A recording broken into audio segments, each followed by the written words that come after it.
Hi. It's been a minute. More like 3 weeks a minute, but been a minute. And we're in the most inconspicuous place. But don't worry about that just yet. How's it going? Hope y'all enjoyed the moon. We'll get there soon. Not right now, but soon. And we're ready to see the Sandrone quest. Summer Film Festival quest.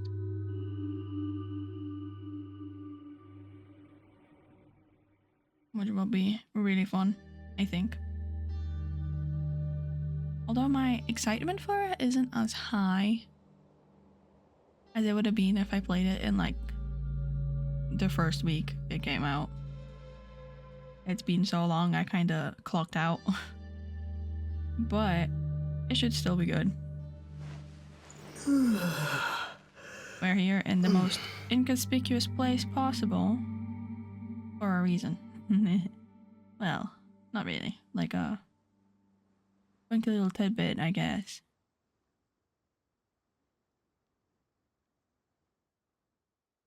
Because I wanted to have a look at the door. The door again. It's been a while. And while it's not relevant right now, I wanted to be here.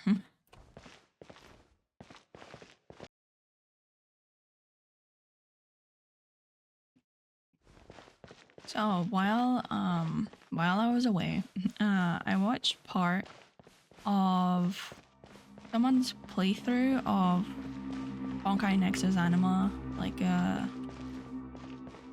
the second closed beta, and I had a thought, which is why we're here. But if we take Ether and we use Nexus Anima logic, kind of. But if we take Ether as some like version of Kumio Kyo, or Nonomir as he's called now, and he's like the sovereign of like reality and illusion, what if Ether is like the reality illusion sibling and Lumine is like the memory oblivion sibling? Like Ether is the witness of Teyvat's reality right now,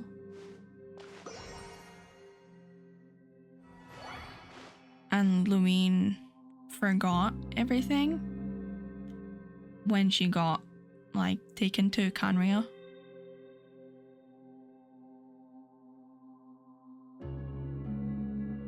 And like she forgot Ether, everything that happened before Teyvat. And then as soon as she started remembering, it brought on the destruction or oblivion of Canria. And now she's trying to use memories to revive Canria. You see where I'm going with it? And maybe Canria can't become real until Ether like witnesses it or does something to materialize it. Otherwise it stays as a memory. Like, I'm not saying that's them. It could be like a allegorical multi-dimensional universe bullshit. But it's interesting to think about though. Anyway, there's that. That's why we were here. I thought I'd bring it up. I had a thought. I thought I'd mention it. And now, let's bring the HUD back. And remember not this. What is this? The quests. The Fontinalia quest. That's almost gone. But we can start playing it now. I'm excited though. I want to know like her conclusion in a way. And I wonder how this will foreshadow, if at all, what you call them? Snare. I don't think it will. I don't think anything has foreshadowed the next region. Like, the summer event hasn't foreshadowed the next region since Simulanka. So I don't think it's gonna do that again. But it might. So let's read the description. The Fontinalia Film Festival is here, and all kinds of wonderful films are being prepared with great excitement. Let's follow the summer breeze back to Fontaine and take a look. Who knows, we might even run into some old friends there. Ooh. I really liked the Fontinalia Film Festival last time.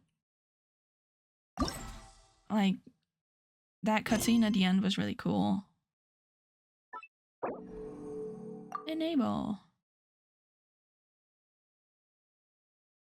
With like Yoimiya and the Veronique. The two musketeers. We'll sneak past this guy and then we'll teleport. Also, the game has been really laggy, so hopefully it looks good.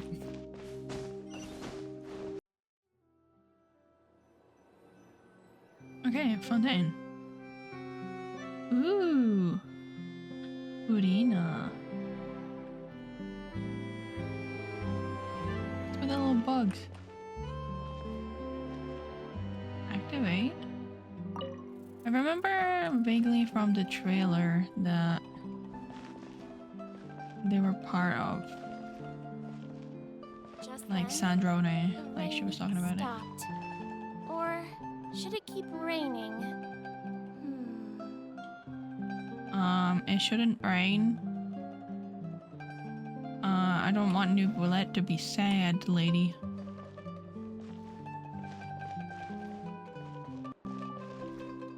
And look, it's Alan.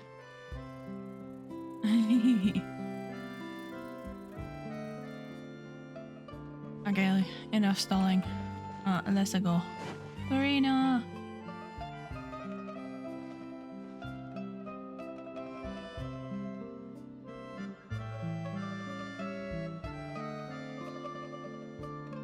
See? Told you they'd be here. Hello. Xavier! Oh, and Shiori and Farina too! Happy Fontinalia Festival. Hydro Archon above!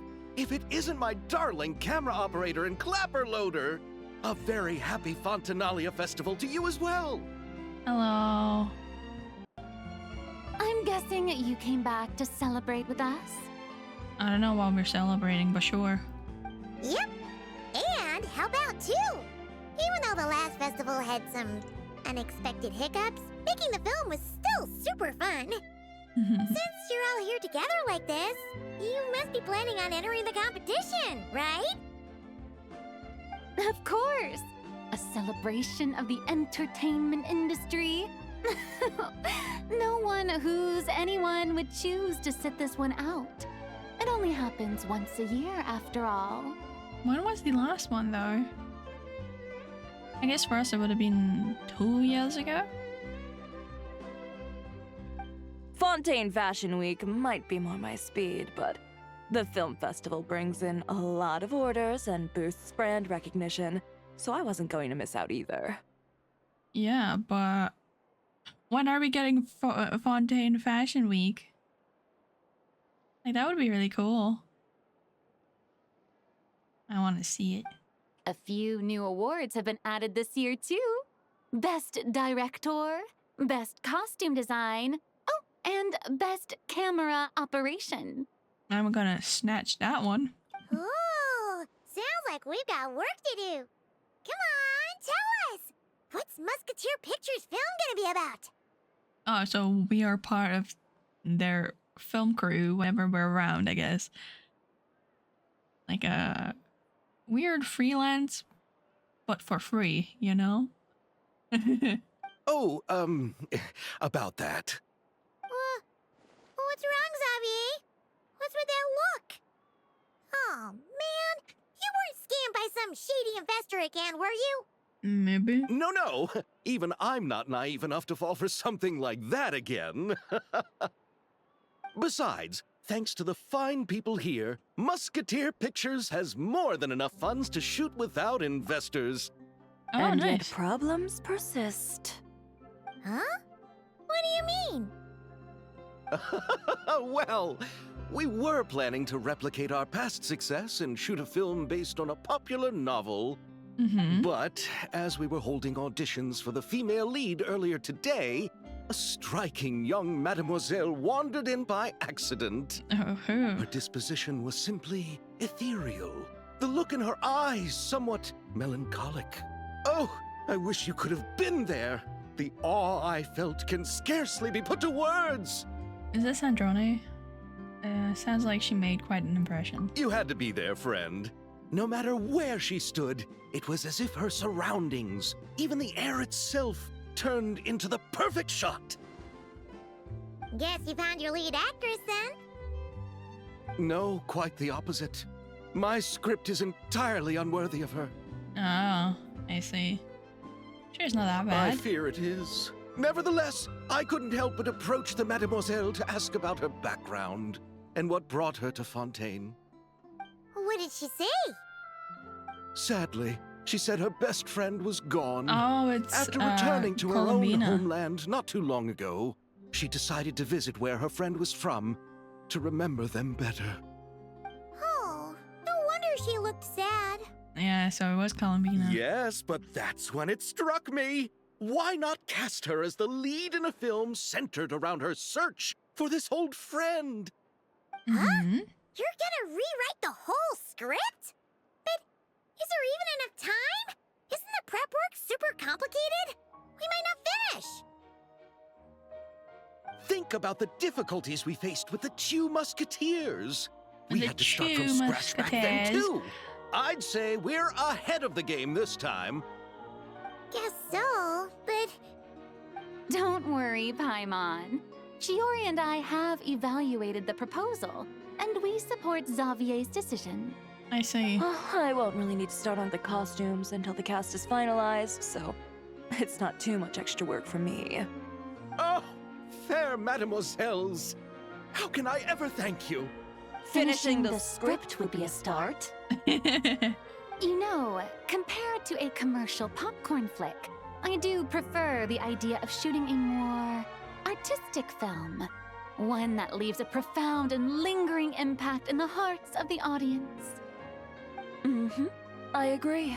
True trendsetters are the people who dare to go against the grain. well, leave it to Director Farina to have a vision. Honestly, though, the artistic passion of everyone at Musketeer Pictures is inspiring. Anyway, now that we've heard so much about this lead actress, Paimon's gotta know who it is! She's right behind me. She's right behind me. She's right behind Paimon. Columbina! What are you doing here? Hello. Hello. I was just walking past when I heard you talking about me, so I came over. Hello. Huh? You know Miss Columbina? We know everybody, Xavier. Of course! Wait a second. Does this mean Columbina is the actress who inspired the whole rewrite? Xavier's reaction makes a lot more sense now, or seems more reasonable. Quite a few things are starting to make sense. I mushed those Yeah. together. Hmm? Aw.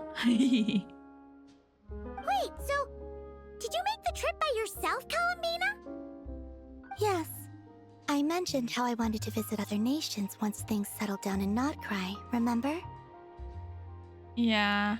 You know what would be really cool? Her and Dubai and Zhongli to meet. Like, can you fucking imagine? So I went to the curatorium to ask Never for advice. She told me about the film festival in Fontaine and said it might be fun to visit. Of course she did. I spoke to Lauma before I left too, and she thought it was a great idea to get out for a bit. It's just, I received quite different travel advice from the two of them. What do you mean? Oh? How so? Well, Lauma told me to go out and experience new things and make new friends. Mm-hmm. What a wonderful suggestion. That's how a trip should be. What about Nefer? Gather intel. She said, don't trust anyone and don't talk to strangers. You know, it feels like she went home and asked, like, her mothers and be like, so, can I go out today? Can I go on a trip? And I was like, yeah, talk to people, have fun. And everyone was like, don't trust anybody. Everybody sucks. Yep, that sounds like her. I can understand that too. It shows this Nefer cares about you a great deal, Miss Columbina. Yeah. Yes, so I plan on combining their advice. All I need to do is turn strangers into friends, and then I can talk to them. How are you gonna do that? Bibbidi boppity friend? Huh. That kinda makes sense. But also, not. Yeah. Hey, Chiori. Oh, look who's back. Happy Fontinalia Festival, you two. Hello. Oh, looks like we have a superstar in our midst. How about an autograph, big shot? Ha, very funny. Oh, punch. All settled then? Oh, are they similar? They might be, actually.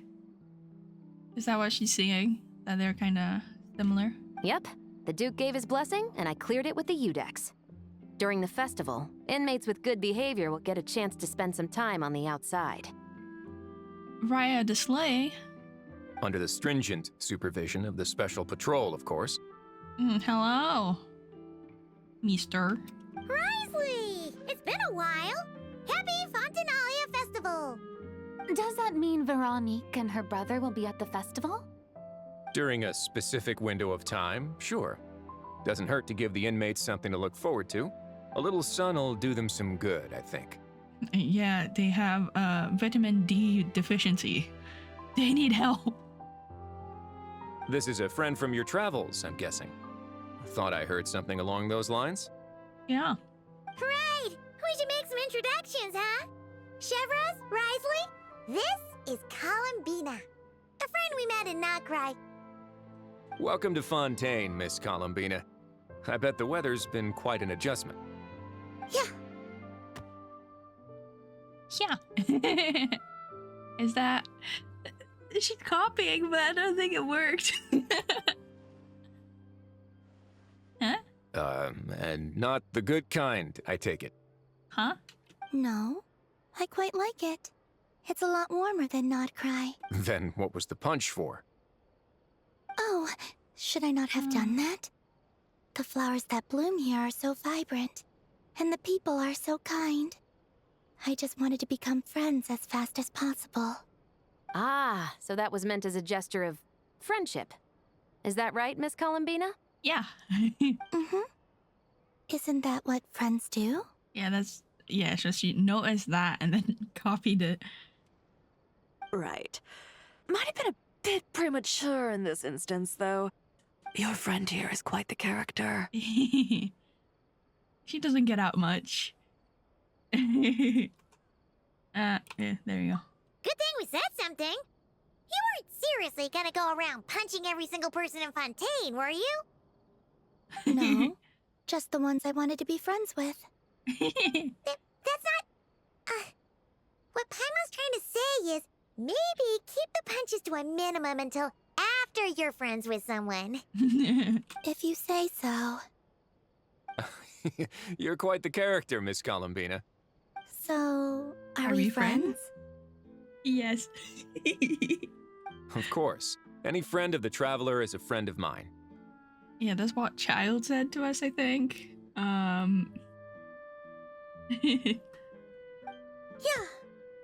Yeah. Go again. Oof. Oof. This feels more like a strange father-daughter situation, other than like friends. Ooh. Ain't no way. Look at them. When it comes to friends, you sure know how to pick 'em. Yeah. So Miss Columbina is the lead actress I've been hearing so much about. The whole thing about her aura is starting to make more sense. You gonna be part of the film this time too, Shivers? That was the plan. But now that Mr. Xavier has changed the direction, I don't think I'm in quite as many scenes. It's all for the best, though. A different crew asked me to help consult on some of their musket work. Oh, sounds like our trusty musketeer is as popular as ever. So she's got extra work now. I guess that's good. Are you getting paid? I'm just going where I'm needed. I'm more than willing to help with whatever this production needs as well.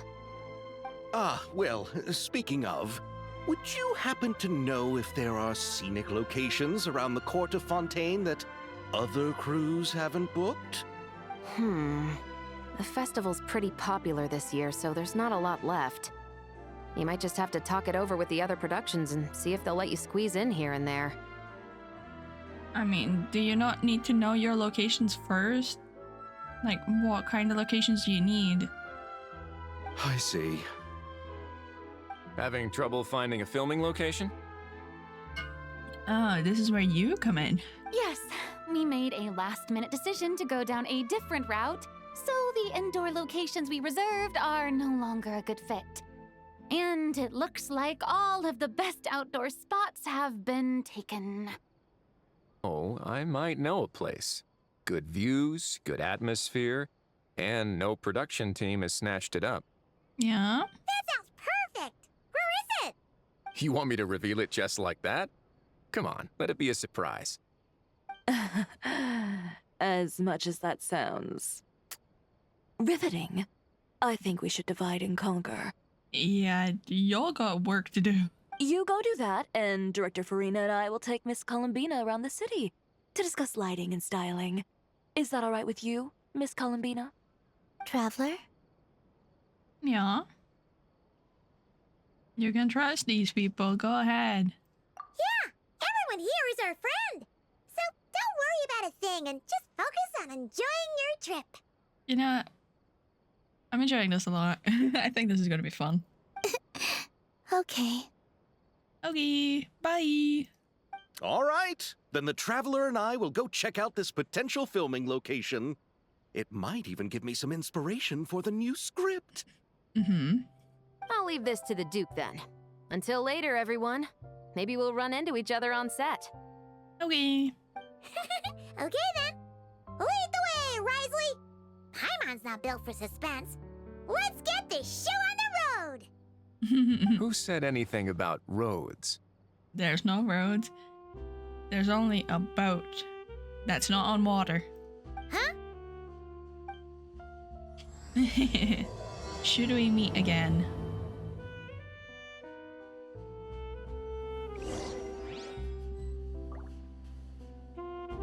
Teleport waypoint unlocked. What's this? What's with the little critters? Where'd they go? What'd they do? Do they just fly about?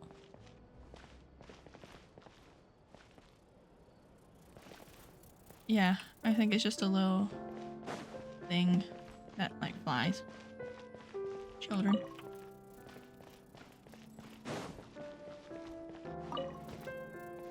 Whee!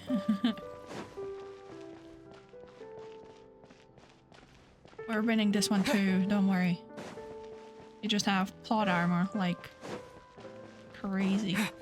Okay, let's go. The Winglet.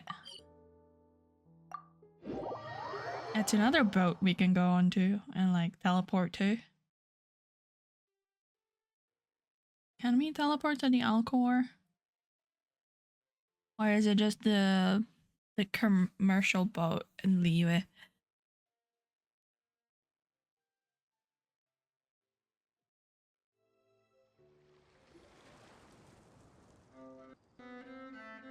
No way, you brought the Winglet up to the surface. I don't know where that went. It'd make quite the grand backdrop for a film, don't you think? Yeah. Paimon's more focused on the fact that this thing is supposed to be underwater, inside the fortress of Meripede. True. And keeping up with the maintenance on a vessel this big is a lot of work. It takes a crazy amount of manpower just to keep it up and running. So now you want to rent it out to pay for said labor. Oh, Paimon kind of thought it just sat there until you needed it. Yeah, me too. I wish it were that simple. The truth is the maintenance costs on this thing are substantial. So we decided to rent it out during the festival to earn some extra mora. Yeah. Besides, the inmates are the ones who keep it in good shape.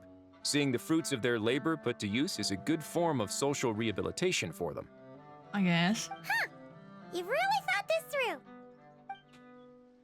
Yeah, but what's the rent? Is it like What you think, Xavier? extortionate? Is this a good place to shoot? Ah, I've got it! Good monsieur! Gonna take that as a yes. The beginning is the hardest part, and the opening of this film has been eluding me, but now I know just how it should start. Okay. Glad to hear it. Thanks for bringing us here, Risley. Don't thank me just yet. This isn't quite a done deal. Mm-hmm. Huh? Not a done deal as in someone already rented it out? You said no other production teams had snatched it up. No, you just didn't sign the contract yet, dude. This person isn't affiliated with a production team. The rental fee was high enough to scare off plenty of other film crews, but she didn't blink. Made quite the generous offer, and didn't even attempt to haggle. Oh yeah. What's her face?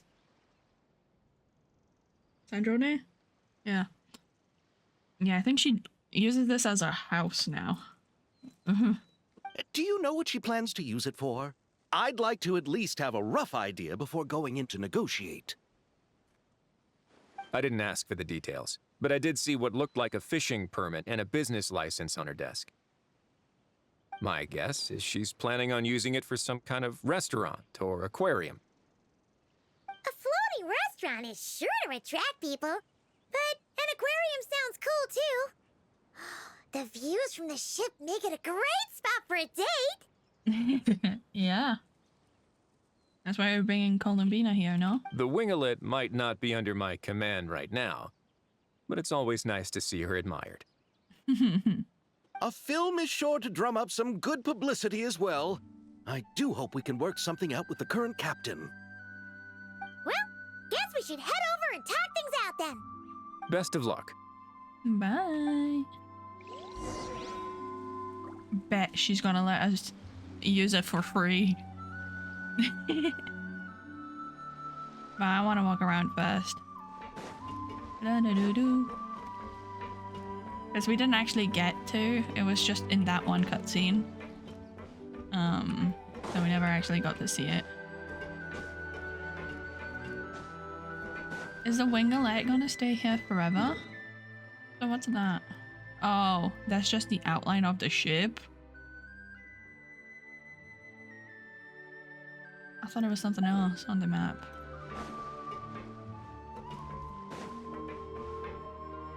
Oh Jesus, it's lagging a lot. But it shouldn't be too bad. Enter. Ooh, artisan chorus music. Wow, the winglet seems even bigger up close. The rooms are so spacious. Paimon, where are your voice lines? Wonder who rented it out. Talk. Wow!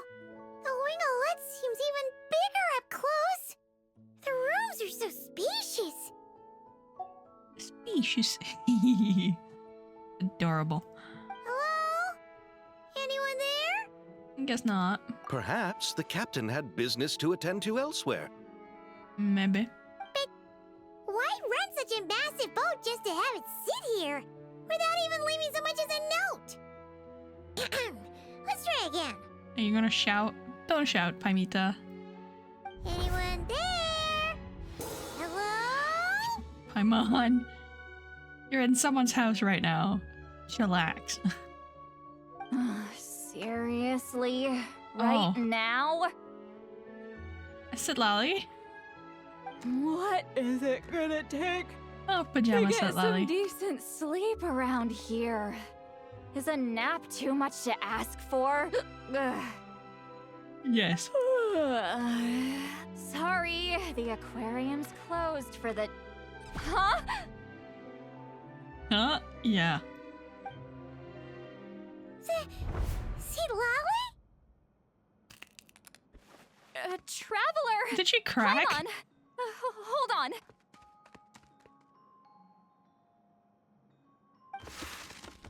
Oh, this is just great. How am I gonna go out dressed like this? Oh, what happened to my regular clothes? Don't go in there, Paimon. The wash! I put them in the wash after I drank too much and fell into the fountain. Oh, this can't be happening. But it's Am I cute. seriously gonna go out like this? Yes, it's cute. Come on. Think we might have caught her at a bad time?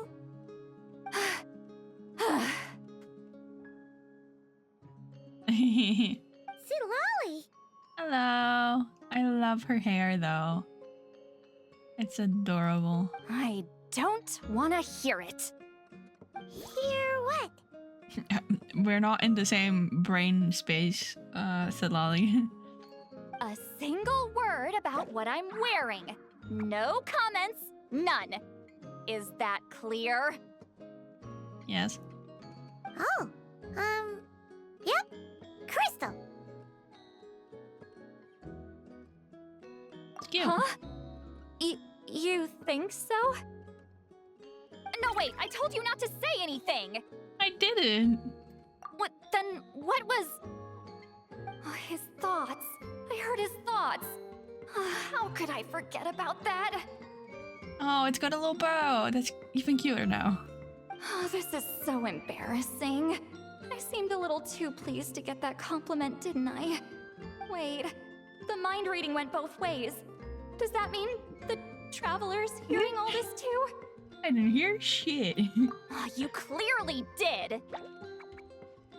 Xavier is out in the corner.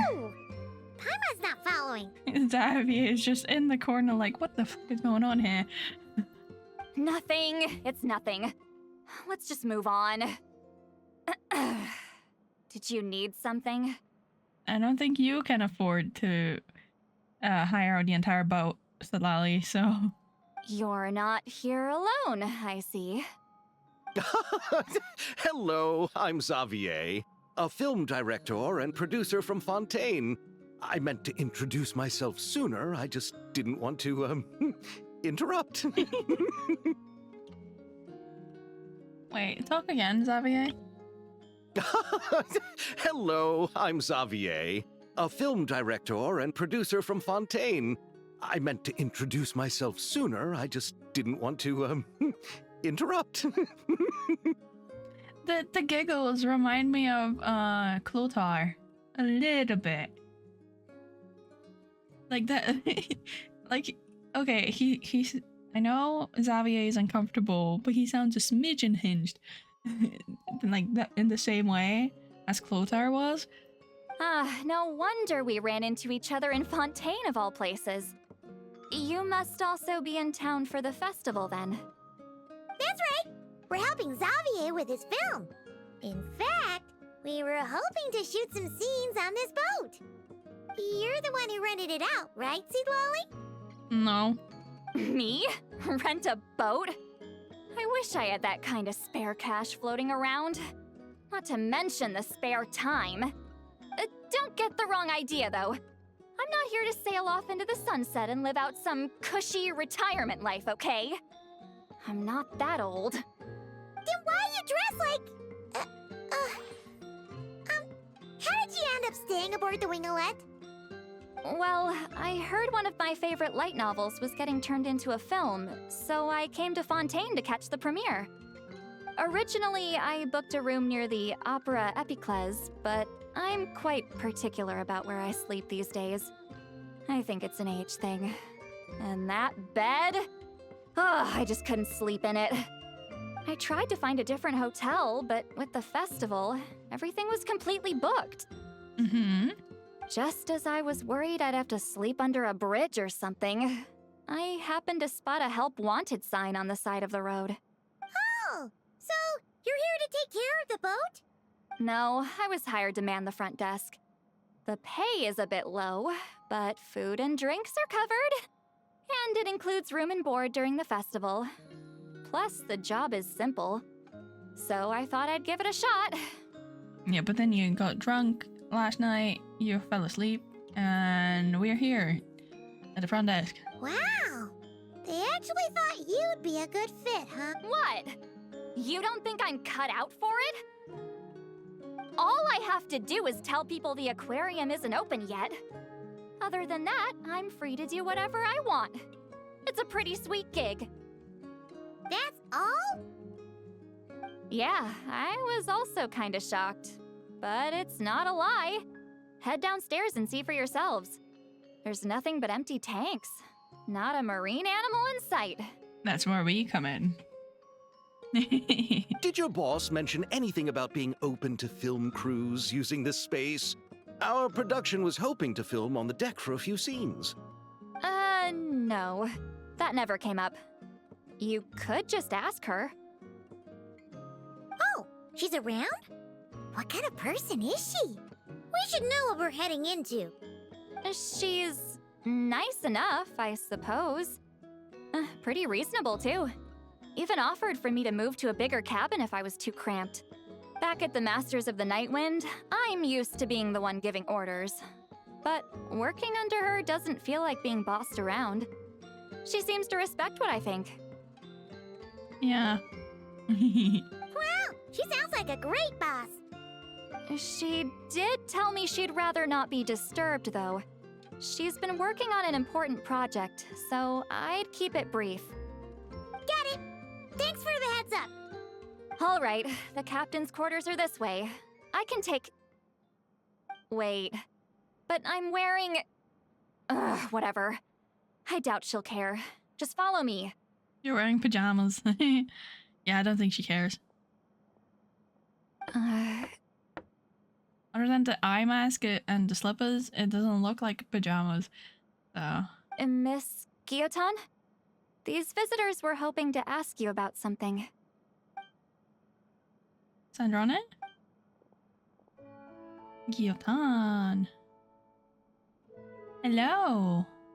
Wait a minute. I thought I said to limit the interruptions. Just tell them the aquarium is still...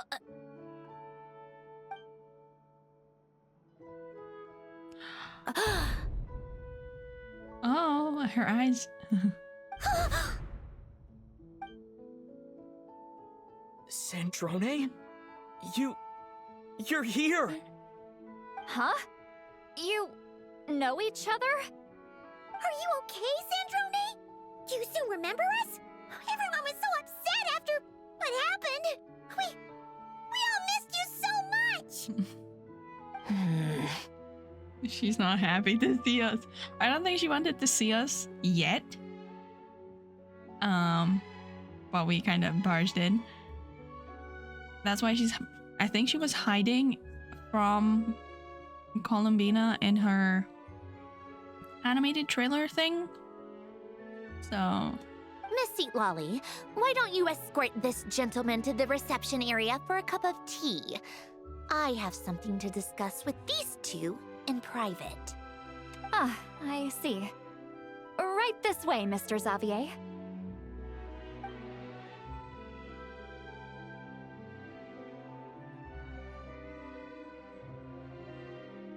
Centrone? I really can't go anywhere without running into you two, can I? Okay. The jiggle is a little bit weird on her stomach.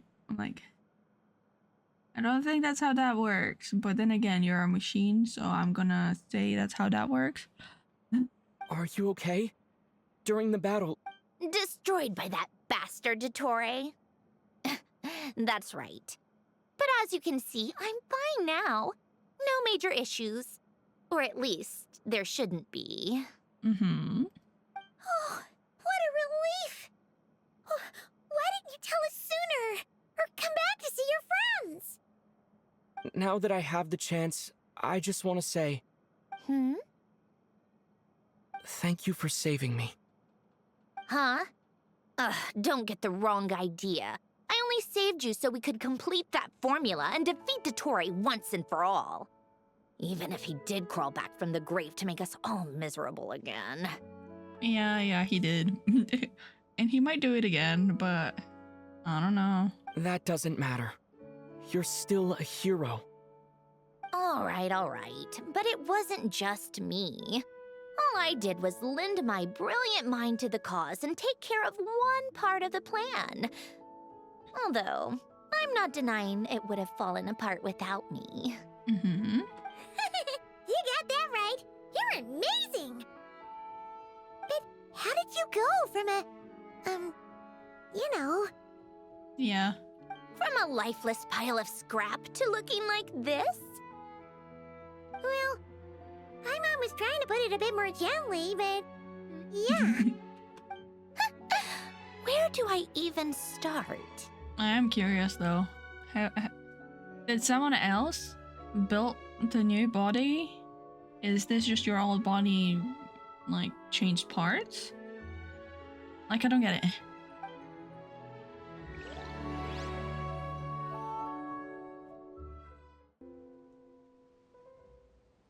Sandrone?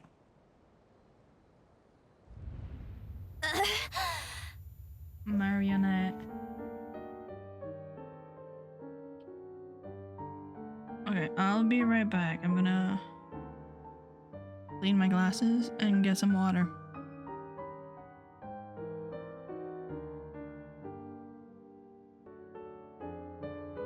We're back. I was trying to clean my glasses during the transition screen, and it just made it worse. So I took the chance to get water and stuff. And let's see, Sandrone's reincarnation, I suppose. Ooh. Hello. Curse it all!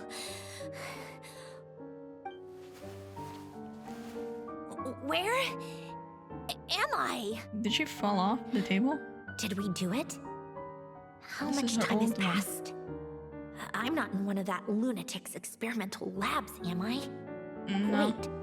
Fontanian decor. Books from the Research Institute. Phew. One thing at a time.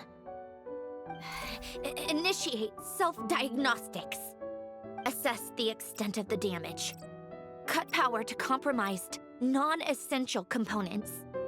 Then reconstruct available action modules. Severe damage to the core. Dottore, you bastard. Polonia? Oh no. Polonia, wake up! Activate! No. You're in even worse shape than me. Internal gears and energy circuits are barely intact. Extreme damage to the core, just like me. Rebooting is off the table. I guess. Even if I could repair the damage, I don't know if... So, in a way, she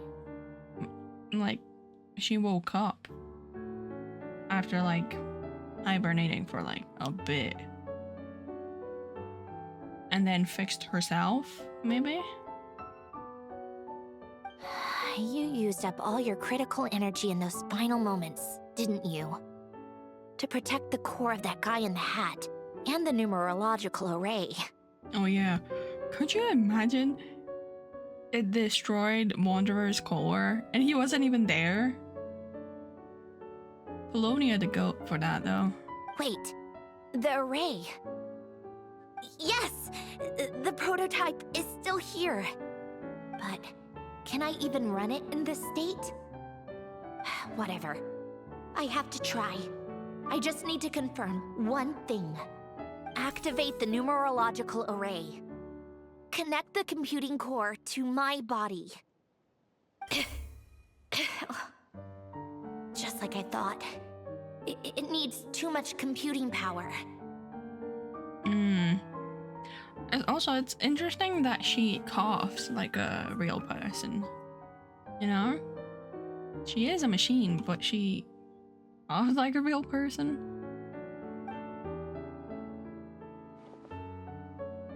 And she looks more like human-ish. Cut off power supply to all functions except the thinking module.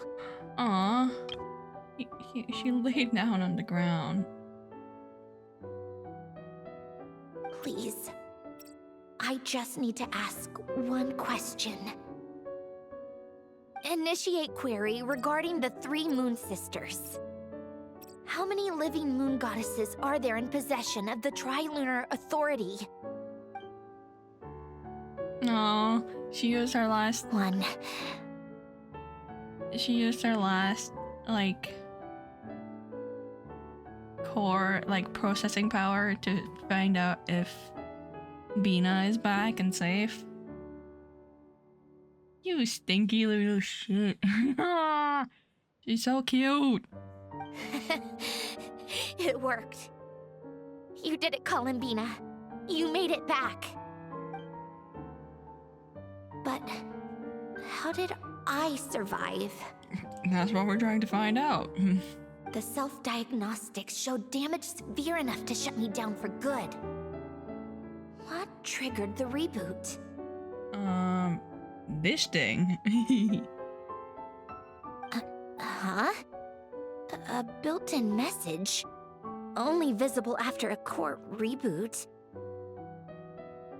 That's one interesting way to do it, to like leave a message. The final gift. Alen! Were you the one who gave me the second chance? But why now? What activated it? The reboot. Clearly. Not really. Because that's after. What is that? Good question, because we don't know anything about them yet. A vision? Wait, no. It's a stellar linchpin? How do you know what it's called? Have you seen one before? Probably in Fontinalia, no?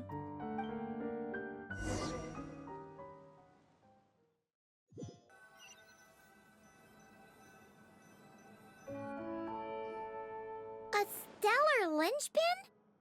What's that? You can think of it as a rare kind of vision. As for what causes one to manifest, well, that's still unknown. But in Snezhnaya, or in Afatui's research at least, it's believed to have some connection to the third descender. Ooh. That's my predecessor. That's the guy that was turned to the Gnosis, no? The third descender?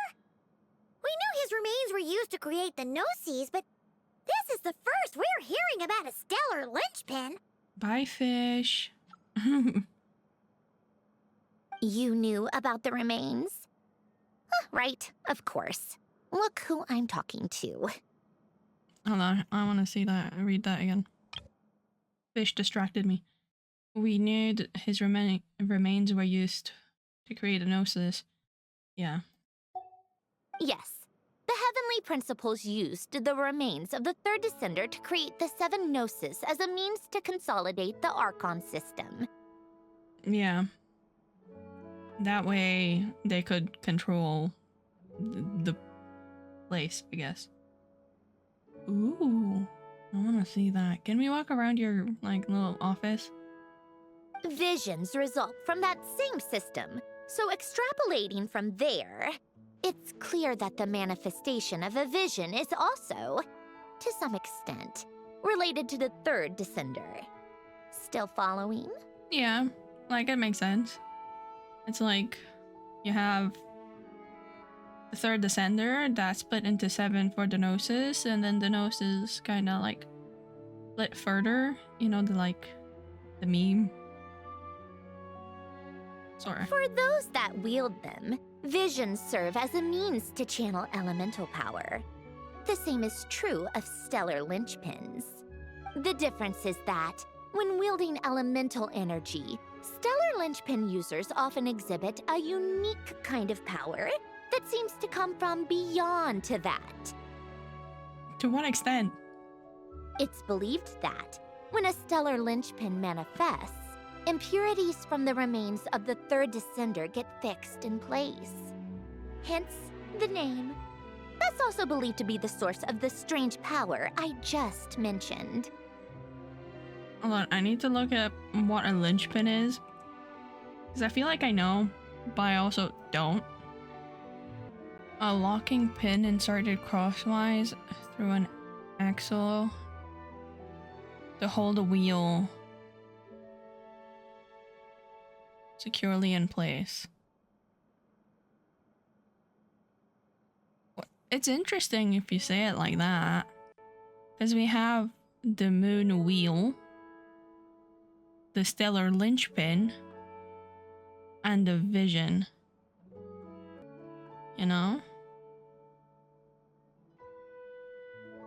Sorry, but I still don't know if the moon wheels are like related to, well, the moon. They're probably closer to the moon than to the third descender. Figurative meaning, everyday language, means the backbone, anchor, or most indispensable part of an organization, team, or project. If the central person or factor is removed, the entire operation system risks falling apart. I mean, that's kind of what fixed her, no? Like, if she didn't get the linchpin, she would have perished, right? And that's like what's holding her together, essentially, until she fixed herself properly. We've heard that visions can appear when someone has a really strong wish or desire. Stellar linchpins sound kind of similar, so does that mean... Huh? Oh, don't look at me like that. I've never had any grand wishes or aspirations. Just a list of things that drive me up the wall. So if you're asking why this thing appeared, I have no clue. It literally happened 5 seconds ago, but what if after she confirmed that Bina is okay, the linchpin manifested? So I don't think we saw it before she stood up again after she confirmed. You know what? I'm gonna look at this. I'm gonna look at this and find if that was like what happened, because it's literally been 5 minutes and I can't remember. Okay, so the vision wasn't on the table when she got up, like initially. And then after she spoke, she like did the calculations for checking on Bina. That's when the vision was on the table. So I think her revival has more to do with Elaine. Like, Elaine probably made sure she was able to reboot initially, and then her desire to, or wish to check on Bina and like see if the plan worked is what granted her the linchpin. All I know is that without it, the gift Elen left me, this built-in second chance, never would have triggered. The damage to my core was too severe.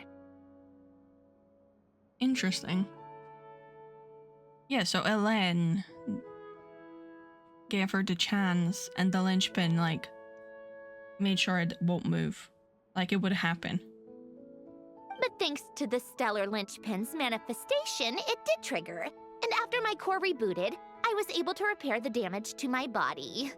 I also managed to import the numerological array, along with some of Polonia's surviving algorithms, into this form. Wait, does that mean Polonia is... Yes. Unfortunately, Polonia is... beyond repair. She didn't want to say it. Oh, we're so sorry to hear that.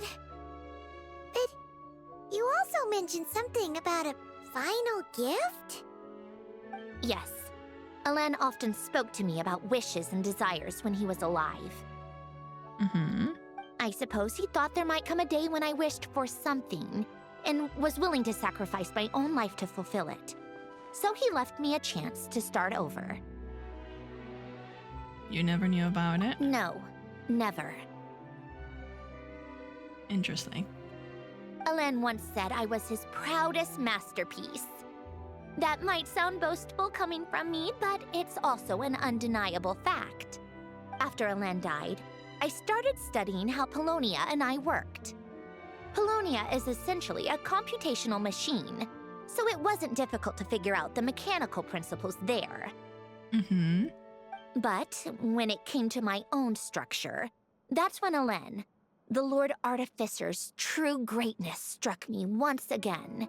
That's why she revered him so much and would chat shit about Renee every time. I attempted to imitate it when I created Catherine, but in the end, she turned out to be nothing more than a superficial replica. Yeah. What? But his creation skill, Catherine, is super impressive. We were shocked when we first found out she was a puppet. No, she's nothing compared to what Elen was able to create.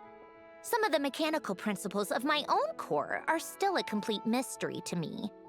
Mm-hmm. I don't know, maybe he got, like, some knowledge from somewhere. That's really impressive. Keeping that gift hidden wasn't even a challenge for him. Just a shame I had to waste it on fighting the Torre. I just couldn't stand the thought of him coming out on top.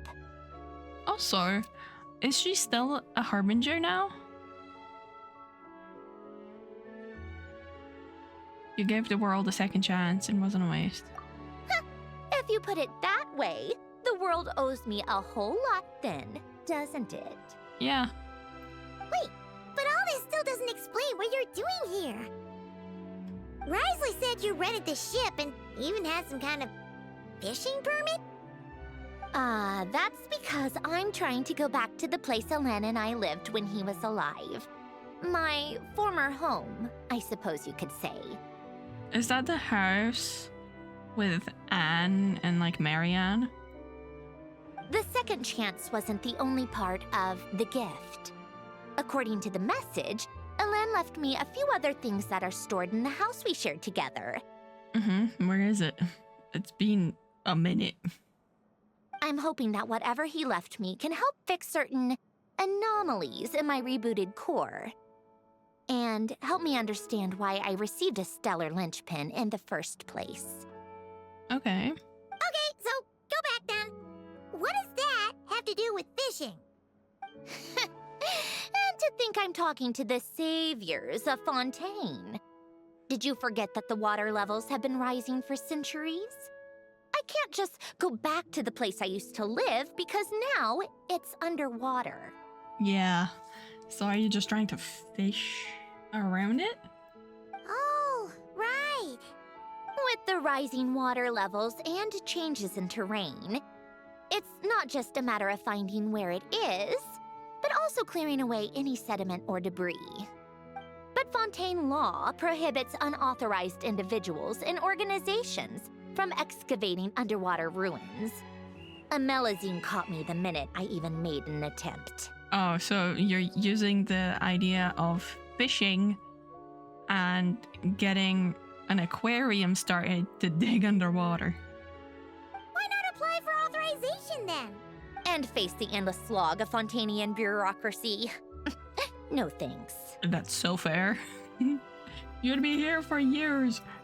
Besides, I'm a Fatui harbinger. Oh, okay. The diplomatic still is. implications alone would be enough to give the gestionnaires at the Palais Mermonia a headache.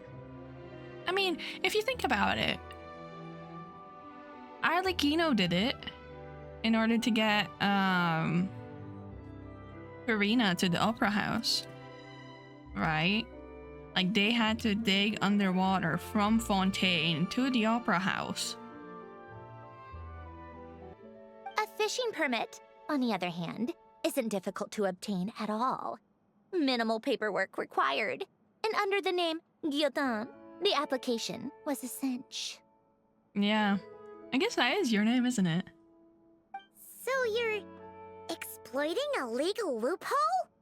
As she should, frankly. Am I? That underwater home belongs to me. If I happen to chance upon it while doing some fishing, what's the issue with that? Yeah, technically. It's her property? Of course, I do have to catch some fish to put in the aquarium, just in case the gestionnaires come to check up on things. That's also the reason I hired someone to man the front desk. While she's out in the boonies fishing.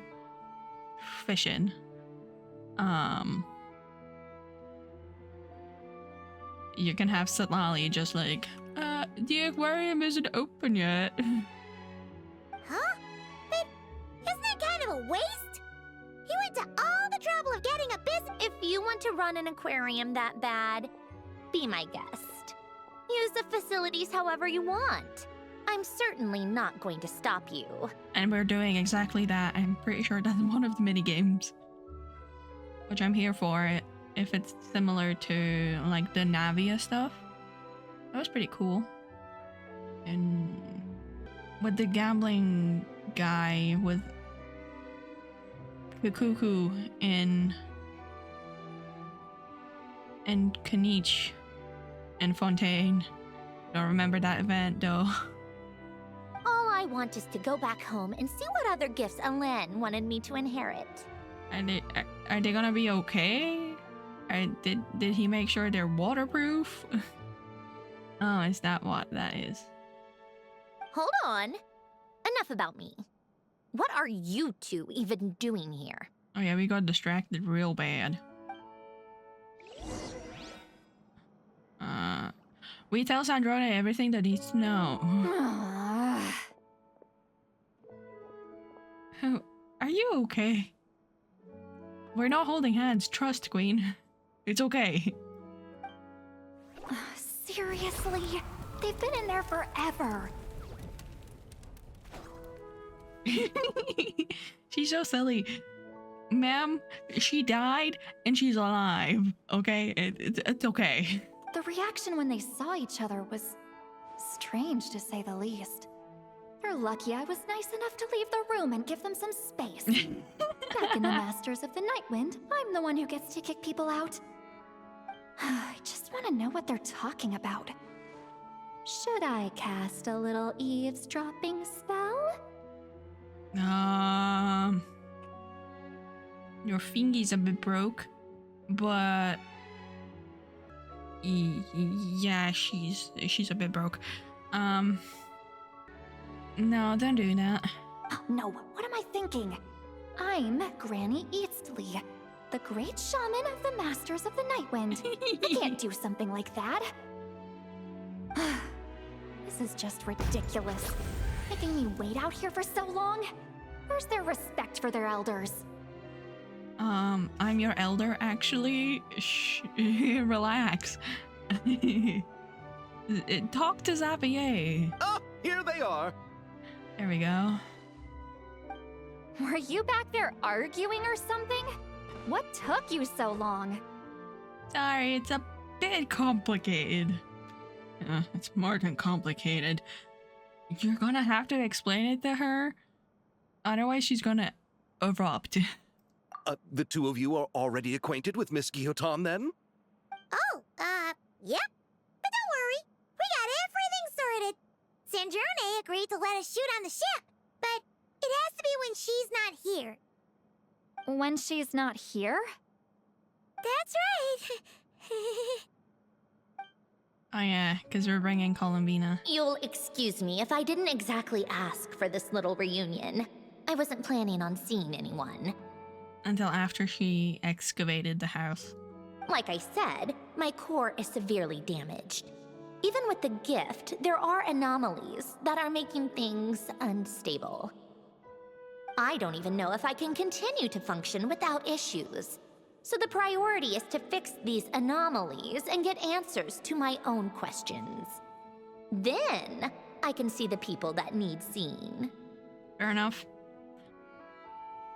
Because if she can't fix the anomalies and, like, something happens, it would give them false hope.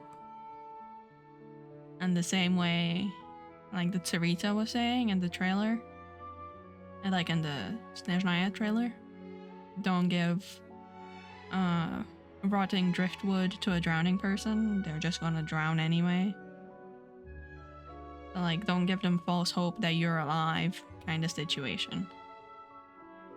Because it'll just make it harder for them to get over it, I suppose. That's a bad way to phrase it, but you know what I mean. Anyway, just let Sandrone know when you plan to film Xavier, and she'll, steer clear. I do hope I'm not causing Miss Guillotin too much trouble. No! She just wants to keep a low profile for her own, complicated reasons. She doesn't want anyone else to know she's here. Understood. I'll be sure to keep that in mind. Oh, and see Lale? Huh? She wants to talk to you. You mean Miss Guillotin? What does she want? Oh, please don't let it be about the pajamas. What? The 7th of the Fatui Harbingers? She told her everything. Why are you telling me all this? I asked the Traveler about you, and I've decided it's best to be open in this instance. I can understand if you would rather not work for a Harbinger. Regardless, the room on the ship is yours to keep. You're an acquaintance of the Traveler, and I plan to honor that. Wait, she's actually nice? It's not a problem. The captain also worked for the Fatui, and he helped Natlan a great deal. We know that there are good people among your ranks. Besides, I've been around long enough to know what it means to earn one's keep. This isn't Natlan, and I don't expect special treatment. Besides, sitting at a desk isn't exactly backbreaking work. I appreciate that perspective, great shaman. Seat Lolly. Just call me Seat Lolly. That title makes me sound so... old. Well, Seat Lolly, the Traveler and I are looking for something, so we'll be heading underwater together soon. I'll leave the ship in your care while we're gone. Together? How often? Ma'am, you have to relax. I do think it would be cute, though. But I don't think it would work. This traveler's just gonna ditch the planet at the next inconvenience. So... Not too often. We're heading out in a bit, but I'll be available if you need something. You couldn't, go alone? I wanted to, but he was concerned about my physical well-being. So he offered to come with. She's so jelly. Guess my mental well-being means nothing then. Huh? She's so confused. This is great.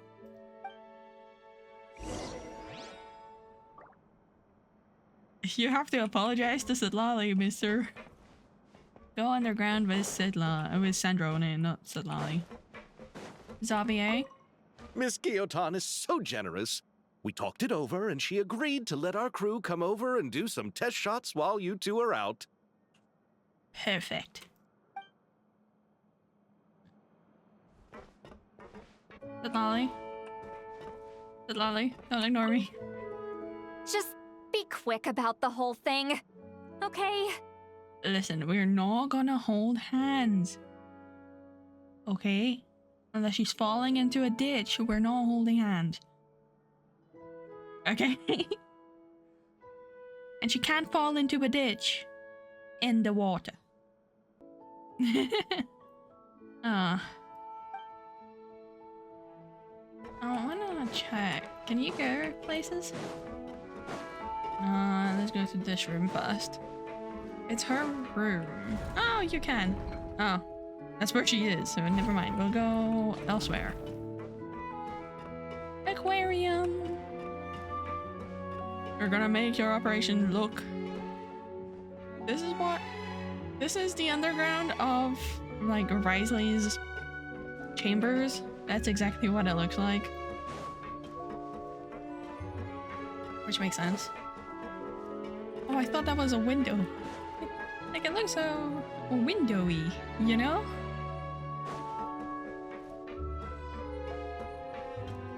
Tea.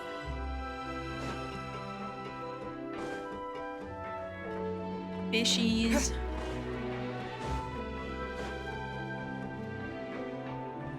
I hope it stays here for a little bit longer. Like, I hope the boat stays on the ground. Like, it doesn't go back into hiding again. Oh, look at that fish. I'm just gonna say those are not real because it would be stunky.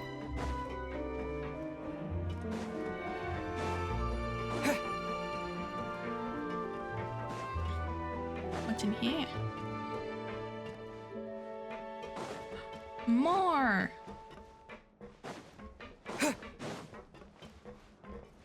Fish. I can swim with the fishies.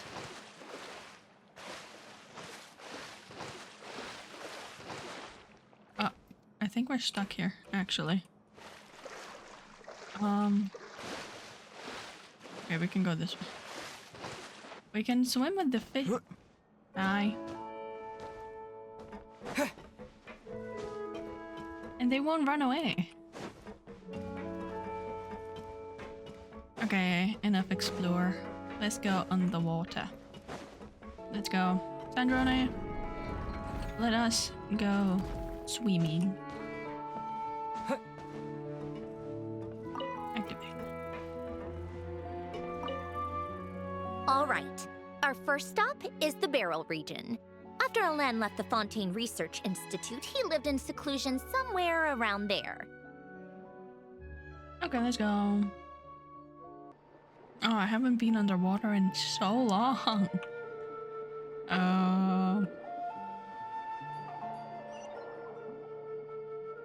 Huh. This place has changed a lot. Guess I really have been gone for a long time. Yeah, she's underwater.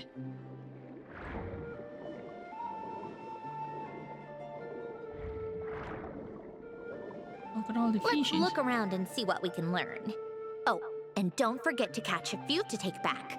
We need to keep up appearances, remember? Yeah, we're gonna make that happen with the best aquarium. Poisson isn't too far from here, right? It's all a bit nostalgic, I guess. Back when I lived here, all this was still above water. All right. I have a general understanding of the terrain changes and sediment accumulation. We can stop here for now. Oh, that's it? I guess she's like doing recon for now. And we're here just catching 3 fish. Grab. That went smoother than expected. I appreciate the help. Nice. It's raining. No problem. You doing okay though, Syndrome? Seeing your home look nothing like you remember, that can't be easy. What the fuck? The weather went to shit. Look at that. There's particles in the back. I'm fine. Times change. People change. That's the one thing you can actually count on. I made peace with that a long time ago. Can you imagine if we like get thrown?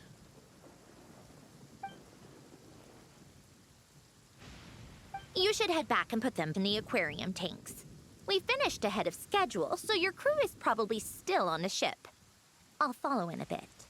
Okay. Right. Xavier said he was gonna test out a couple of shots. Sure you don't want to come with us? I'm sure. I Oh, want no, to take either another the look other way around. around on my own. You sure you don't want us to come with?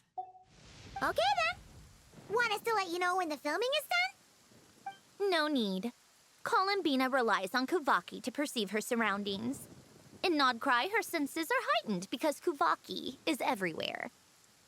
But here, as long as she doesn't activate her abilities, her range of perception should be equivalent to an average person's line of sight. I figured that out back in Snezhnaya.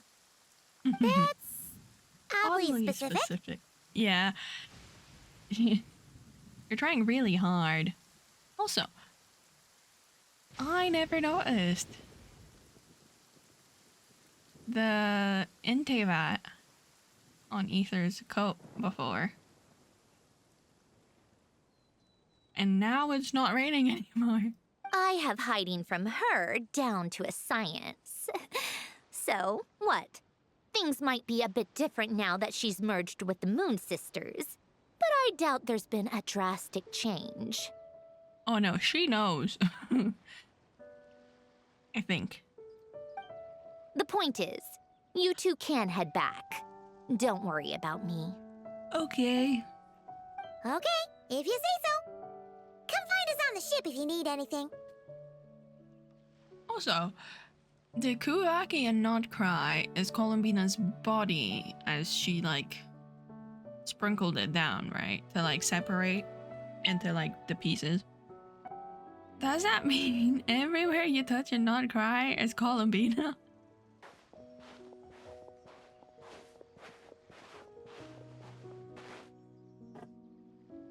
What did you leave for me, Alen? Did you know I would come back? Or did you make it so I would have to? I think it's both.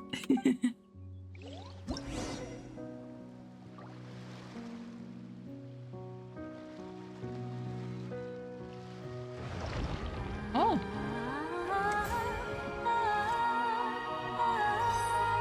Pretty.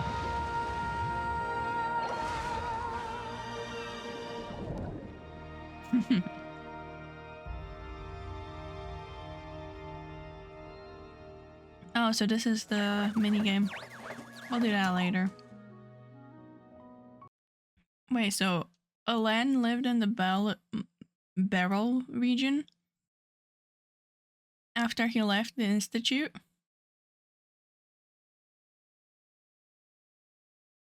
It's as far away as you can get. While still being in Fontaine. And then he was the one that was like, they're trying to reanimate the monster in Nouvelette's story. Anyone here?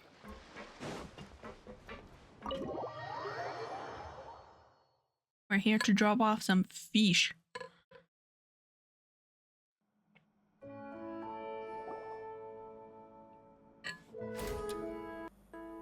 Hello everyone, why is there a dead guy?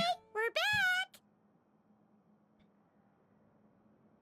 Shh! Quiet on set! They're filming over there. Oops, sorry. There's a dead guy.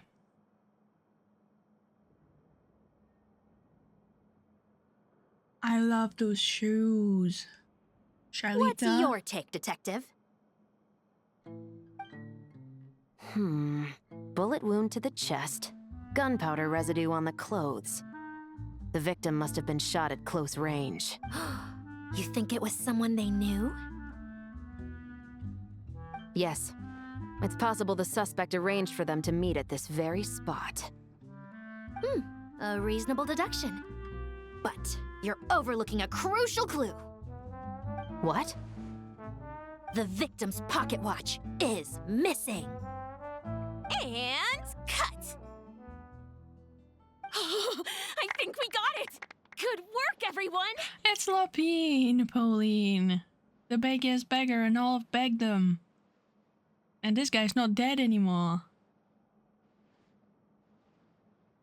Charlita, I need to know, where can I get those shoes?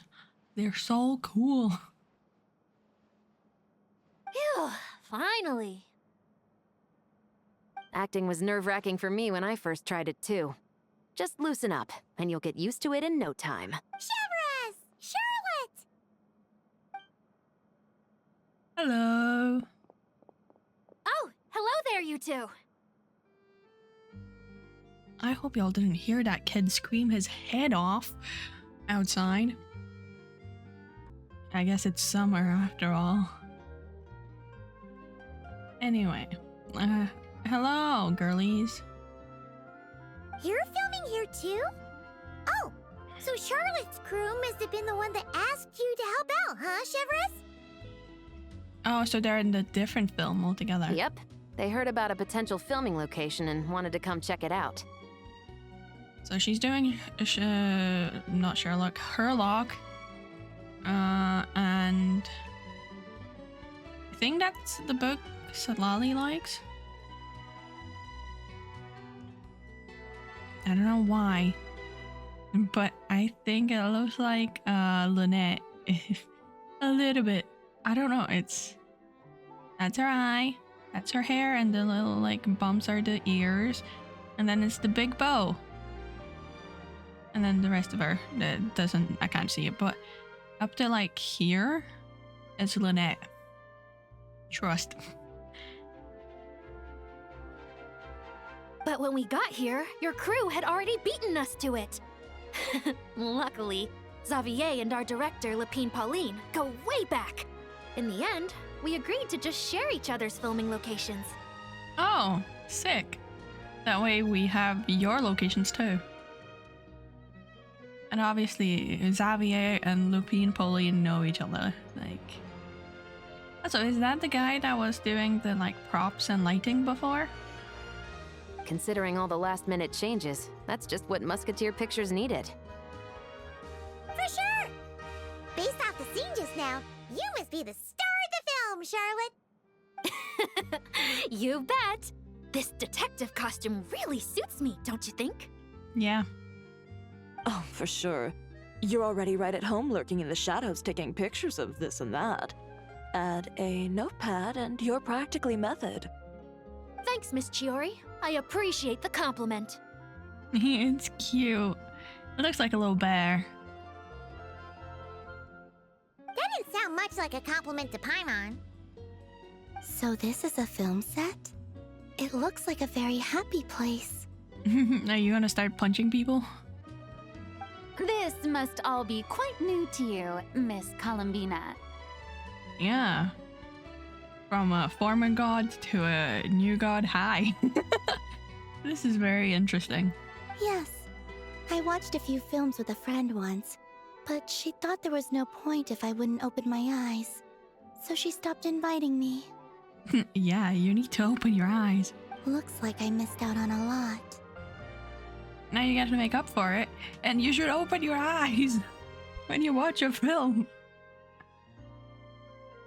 At that point, you might as well be listening to an audiobook. True, but being an actor seems like a tough job. Huh? Most people would swap lives with an actor in a heartbeat. The lifestyle is so glamorous, and the pay is more than generous. But they have to act out lives that aren't their own, with the whole world watching on in judgment. If they don't do it justice, it must feel like they're letting people down. She would know. Justice. She would know, and she did it so much justice. That's exactly how it feels. This young lady has quite the unique perspective. Well, that's true. But these actors are here because they want to be and they think it's fun. Most of them, at least. I guess Columbina did the same, right? Like, she took on the role of Moon Goddess for the Frost Moon Scions. But then, like, she didn't feel like it was her role. Like, she didn't enjoy it. In the same way Farina was kind of acting out, like, her own thing. Not to mention, the film we're shooting is based entirely on you, Miss Columbina. You just need to be true to yourself. I don't have to pretend to be someone I'm not?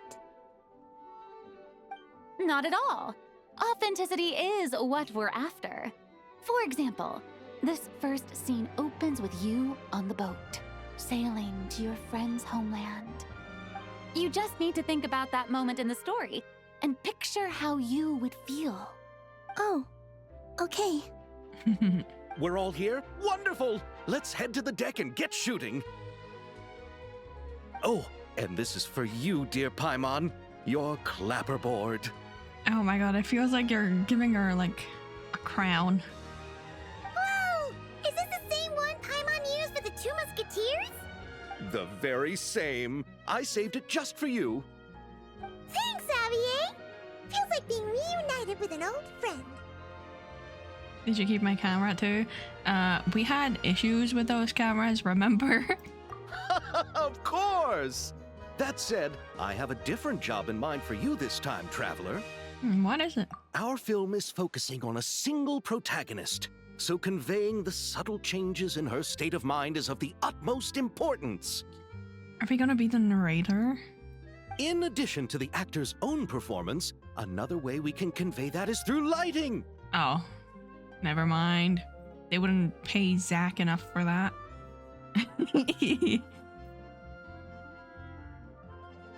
Or they wouldn't let him speak enough for that. Huh? But there's already a lighting specialist, isn't there? Yes, but it's clear the traveler and Miss Columbina share a deep bond. You might have a better chance of understanding her frame of mind in certain scenes. Oh. We're using brain power and friendship to set up the lighting. Oh, that makes sense. So, what do you say? Willing to take on the role of lighting specialist? Sure, but I'm not exactly a specialist. Gladly, not sure I want to give up the coveted title of camera operator though. Then we'll combine them! You can be the chief lighting and camera specialist! Ah, yes. Peak. Because we are certainly going to get that award. It's settled! I leave the job of translating our leading lady's inner thoughts in your capable hands. Sure. I thought we would be a narrator, because, like, I don't think she would speak all that often. So it would be like, in this moment, she's thinking of Androne, blah blah blah.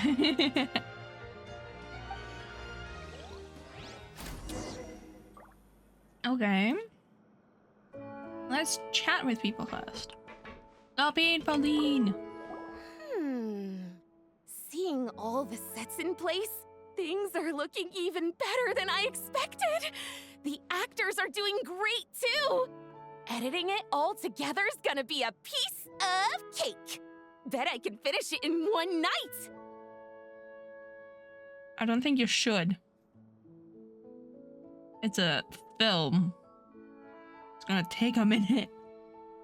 Hi, Lapine Pauline. Hey, you're back! The timing couldn't be more perfect! If there's one thing you absolutely can't miss, it's the Fontinalia Film Festival! And you're a director this time. That's so cool. It's all thanks to my apprentice, Ninette! She's the one who told me to read Great Detective Herlock in the first place. And then it struck me. This would make a great film. What about your savings, though? You didn't... She totally did. Yep, I went all in. Paimon was worried you'd say that. Oh, relax. It's different this time. I met director Xavier back during my camera outsourcing days, so I got to know the industry a bit.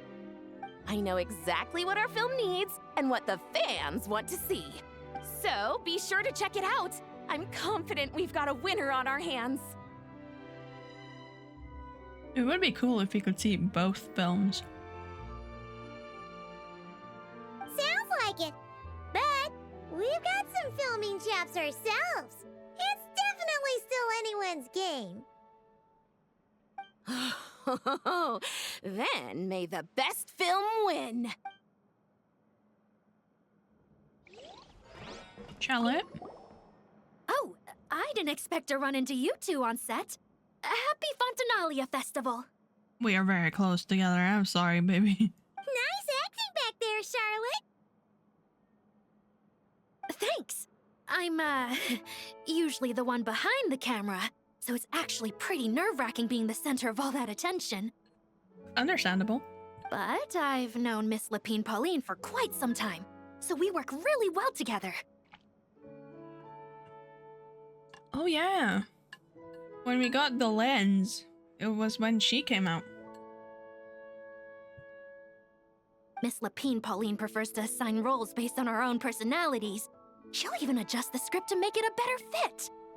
The scene from earlier was just me and Chevres, but Navia and Emily are also going to be taking part. Ooh. Ooh, that's quite the lineup. Yeah. Your film's leading lady also seems like quite the score. Just on first impressions alone, it's clear she's someone special. So special. You can't imagine. Guess we'll just have to wait and see who wins Best Picture and gets to go home with the Farina Award. Yeah, well, we had it once. Well, Farina had it once. Charlotte, Chevy, and that guy don't speak.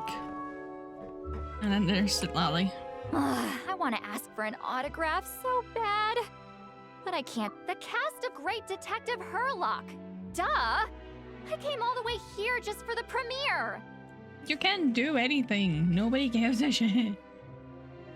But I didn't expect to end up on their film set. My laundry just won't dry. The weather here is too wet. Yeah, you should have brought Mavuka. Just get her to hold her claymore, light that shit on fire, and just like use it as a hair dryer, I guess, to dry your clothes. Is she here? No.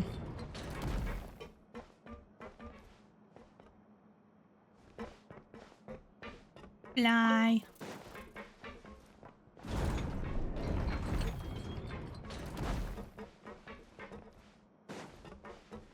Okay, that doesn't open. Maybe that opens when... Oops. When... we see the...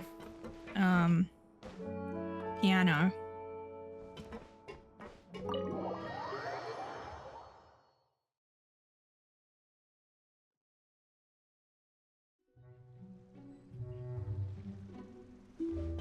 Woo. All right, without any further ado, it's time for production on our film, A Homecoming, to officially begin! Turning it over to you once again, Director Farina. Oh, not the crying music. All right. Positions, everyone. Camera operator, clapper loader, get set up. Let me know when lighting is good to go.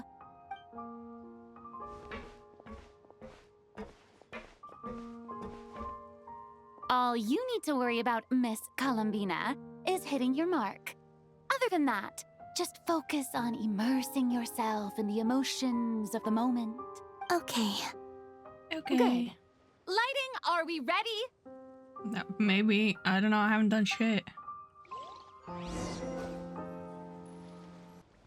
What am I supposed to do? Hello? I am very confused.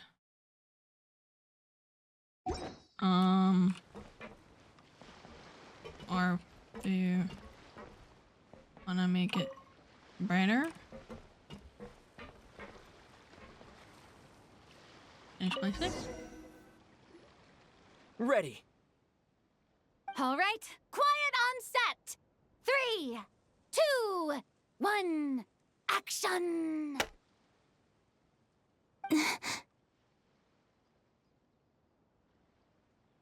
This is her homeland.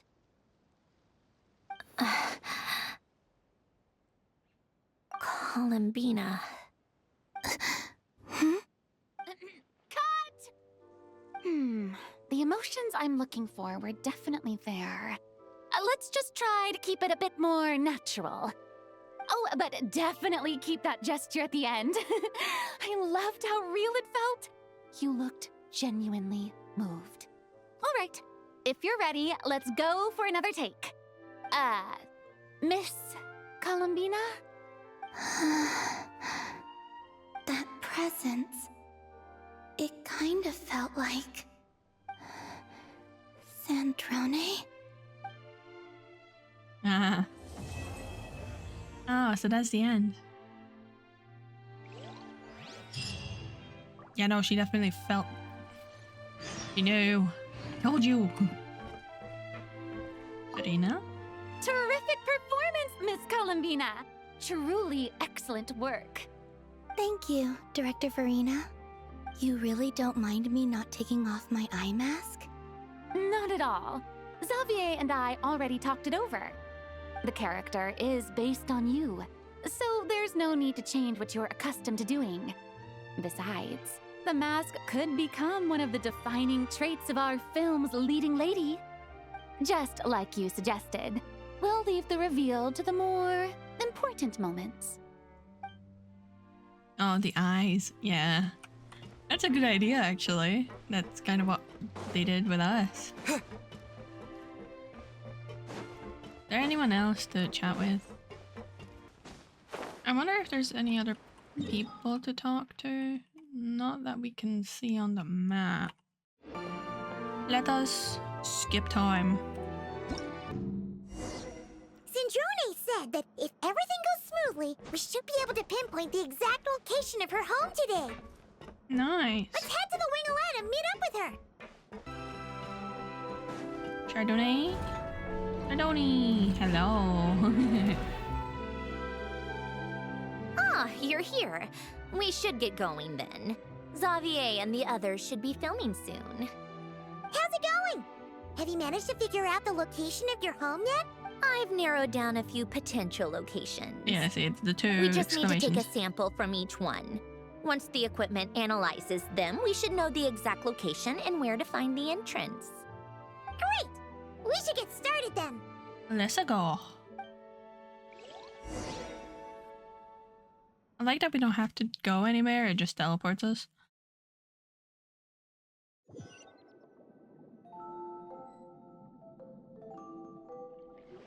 I really like the song.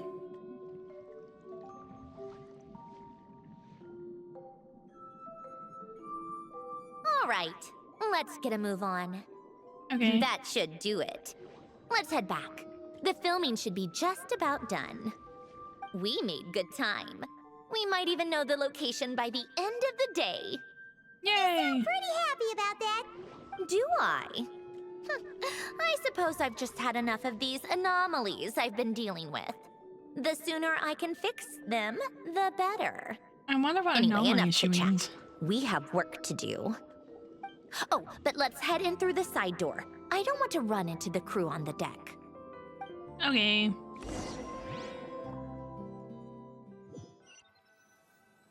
Did we collect fish? All right. Now we just need to wait for the results. Since we have some time to kill, I suppose I might as well see how this aquarium of yours is coming along. You seemed quite enthusiastic about it, after all. I mean, It's really coming together. I haven't touched it yet. Shut up, Paimon. We're not there yet.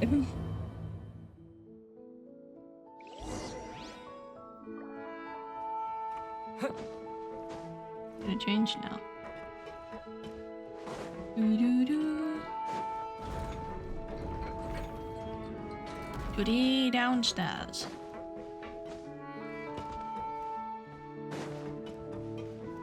Do you like my fishies? Oh, kind of impressive, actually. Oh, I think we were These supposed must to do be the stuff. ones we caught the first time we went underwater. Yeah. Like it? It's fine, I guess. Nothing special. Yeah, I think in between these, you're supposed to actually collect fish with the little, like, quest event thing. Come on. It sounded like you really liked it just now. You're that proud of it? Is this a sense of accomplishment or something? Maybe. I haven't done anything yet, though. Well, yeah. And it's pretty. You know it's gonna be gone soon, though, right? What do you mean? What do you mean? After the festival, this ship will be returned to the fortress of Meropede, and this aquarium will be no more. That's upsetting. So? So, no matter how much work you put into this place, once the festival is over, it's all just going to disappear. Not making the most of it when we have the chance is an even bigger waste. But if you know it's all going to be gone one day, why even bother? This is the two sides. If you're gonna die, why live, you know? It's... If you're gonna die, then do the most of it as you can kind of situation. Like the two sides. Well, because... Because you still get to keep the things you gain along the way. And those are things that can never be replaced. Doesn't that make losing them even harder? Well, if you put it like that... But the happy memories we make along the way last forever. You just have to take a more glass-half-full perspective. Not to mention, everything we do here is gonna be on film, so it'll still live on in some shape or form. And when you look back on it, only happy memories will come to mind? No. Exactly! So it's about finding joy in the process itself. I guess. Traveler! You're back already? Oh, Sidlali's back to regular fit. What's wrong with that? You say that like it's terrible news or something. How did you get here? I didn't see you on the deck. Oh, never mind. We need to help Miss Guillotin hide ASAP. The crew is heading over here to shoot any second. What? They should be done by now. There was a mishap earlier that cost them some time. I was waiting on deck so I could warn you the minute you showed up. Anyway, you should head back to the captain's cabin right away. They're gonna be here any minute now. Ugh. Finally! That's a wrap for the scenes on the deck. Wouldn't have taken half as long if the wind hadn't snapped our equipment in two. Oh god. I mean, you are in the air. Uh-oh! Too late! She's gone. No, she's right there. Change of plans then. You'll just have to hide. Hide? And where exactly am I supposed to do that? Oh, there's a box over there! You can get in that! Huh? expect me to. Do I need my makeup done for the next scene too? Oh, and Emily and Navia too. For the love of... Let me see. Maybe just a quick touch-up. Huh? Traveler and Paimon? What are you doing here? I thought you took the day off to take care of something. Huh? Oh, well, it didn't take as long as we were expecting, so we came back early. What about you guys? You're still not done shooting for the day? No, we ran into an issue that, set us back. It meant Miss Charlotte's crew wasn't able to wrap either. We both still have scenes to shoot in this aquarium. The aquarium that's empty? Oh, that's not ideal. For several reasons. Let us help then. The sooner we wrap, the sooner everyone can get some rest. All right. Thanks, you two. Miss Charlotte's crew can go first then. If I'm not mistaken, you still have a night shoot later. Thanks, Director Farina! Of course. Fellow artists should help each other out where we can. Agreed. Well then, camera, lights, get set up. Actors, give your lines a quick once-over. Let's try to get this in one take.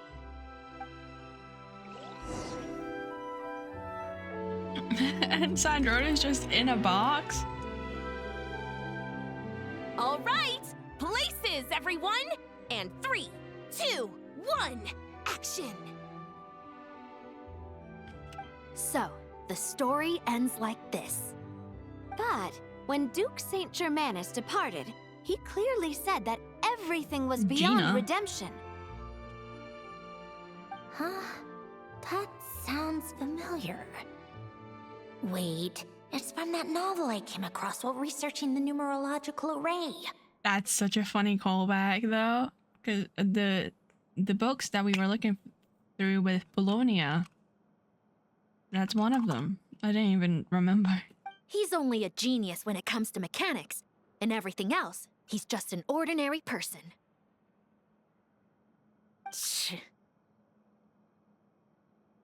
Huh? What was that noise? Whatever, I'll just fix it in post. Miss Jacoba, please don't speak as if I were the accomplice. Not so hard. This box isn't sturdy enough for that. This is why I keep saying, don't put too much trust in Clockwork Mecha. Unlike humans, machines don't have a heart. Uh-oh. A heart? That's right. It's what's on the inside. It's also referred to as someone's soul, or likened to free will. You can think of it as a person's core, what makes them unique. In general, though, people don't believe machines are capable of having a soul. You said my emotion module was faultless. It is, but that's not quite the same thing. Do you think I have one then? A heart? I don't think so. I know so. I knew he was gonna say that. The question is, do you recognize it within yourself? I think that's why she came back. That's where you're wrong. Navia. I can't believe this. Forcing me to hide in a box and listen to this drivel. Me. In the end, clocks tick through tranquil years. Fish swim in crystalline springs. No matter how grand a dream is, it will fade away like this. Forlorn, wordless, silent. And cut. That was a long one. What did you think? If she makes them do another take, I'm going to flip the lid. Oh Jesus, And what the not hell just is go into happening? this box. Hello? Hello, they're breaking. And look at them flickering around. Oh, there were some weird audio things going on, but acting-wise, it was great. It's a keeper. Perfect! That means I can get out of this box. It's our turn. Oh, that's great. That's a great animation. Camera operator, set up for the next scene. Look at Ether. He's like, uh-oh.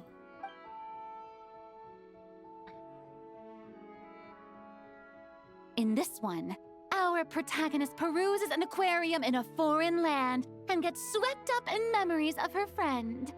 So, in terms of lighting, that's the vibe we're going for.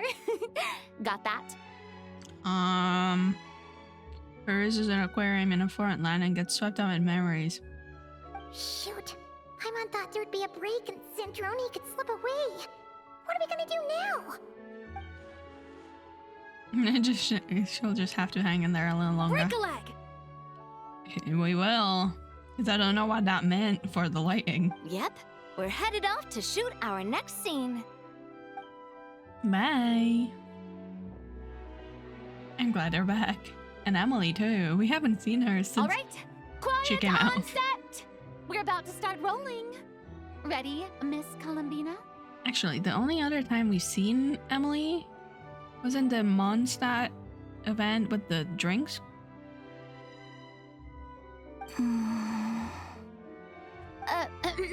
Miss Columbina? I think she would like this. Quick, we should roll on this. It doesn't forage with the others, or prey upon its smaller kin. Instead, it remains where it is, cradled in the coral's quiet beauty, as though the raging cyclones above are of no consequence. And yet, she still stood before the cyclone in the end. So I think that story has it wrong. She is no different than us. She has a heart. Columbina. Hmm?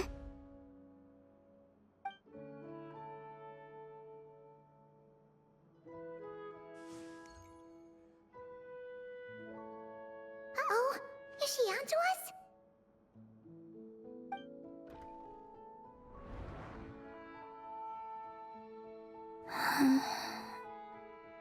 She's not in there, is she? What is she doing? Cut! You okay, Columbina? She's not in there. Hmm? Oh, yes. I just thought... Why don't we take a short break? It's been a long day of shooting so far. That last take was beautifully organic, though. We can use it as is. No need to go again. Thanks, Director Farina. But I'm fine to continue. You're sure? In that case, let's shoot some quick B-roll. Then we can move to our next outdoor scene.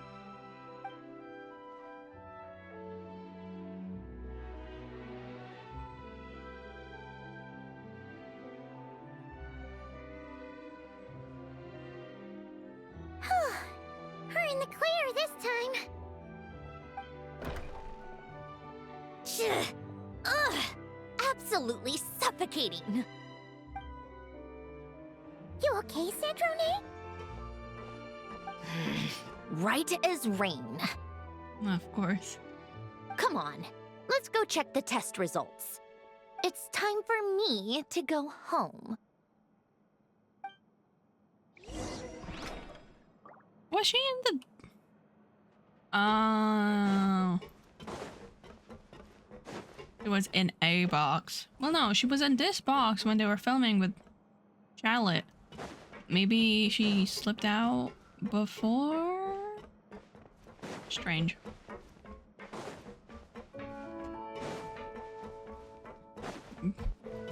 They were flickering like crazy, dude. That happened while I was playing HSR the other day too. But it was only once. Everknight's eyes were fully black. It was horrible.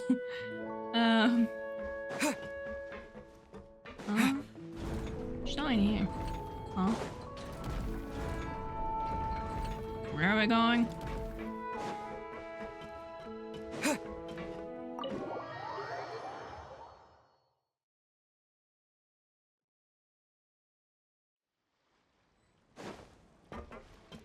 Where are we going?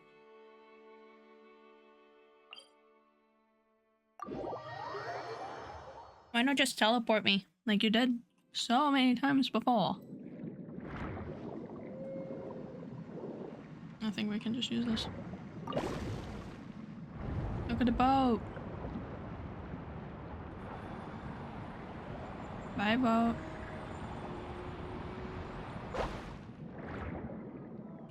Oh, wait. Bloop. All right, it should be around here. Okay. Give me some space. I'll activate the water insulating mechanism. But you're under... What? I'm confused. The what? Alain, much like Renee, had long predicted that the water levels in Fontaine would rise. Thanks to his expertise in mechanics, he was able to implement a few simple measures to protect our home from flooding. Oh, so it's not flooded. He did make it waterproof. I told him there was no need, that I would just move when the water rose too high, but it would seem he knew a day like this would come. I mean, yeah, he did he left you the final gift too.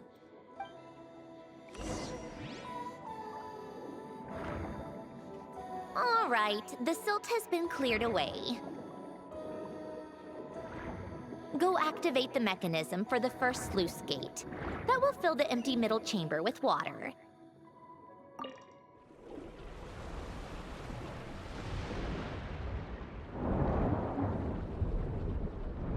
Okay.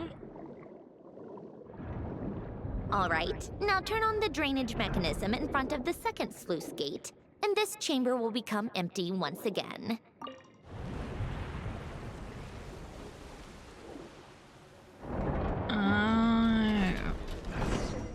I see. It is. It is this house.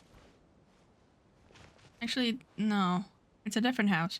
Because that one was on the other side. I'm confused, but it looks very similar. It's really cute. It reminds me a little bit of Nicole's lodge, but that one was a little bit more purple. Whoa. So, this is where you used to live?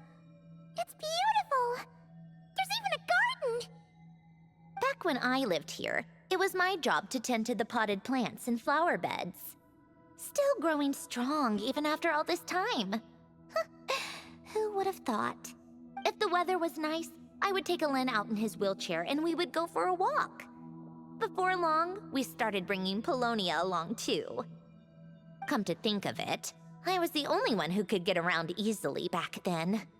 Polonia always got stuck at some point, and it was up to me to launch a rescue mission. Oh yeah, because he's really tall. It looks like a little, like... Not raccoon. What's the other one? Squirrel. It's almost like a squirrel. Happy. I suppose they were. Uneventful, but pleasant. Repetitive, but peaceful. It was like living in a world where time didn't exist. Of course, that was all just an illusion. Death still awaits all of us at the end. Oh. All right, enough standing around. Let's head inside. Let's go. I'm very curious. Curious. There's definitely something going on here. Yishing. Let's go inside. The best travel companion ever.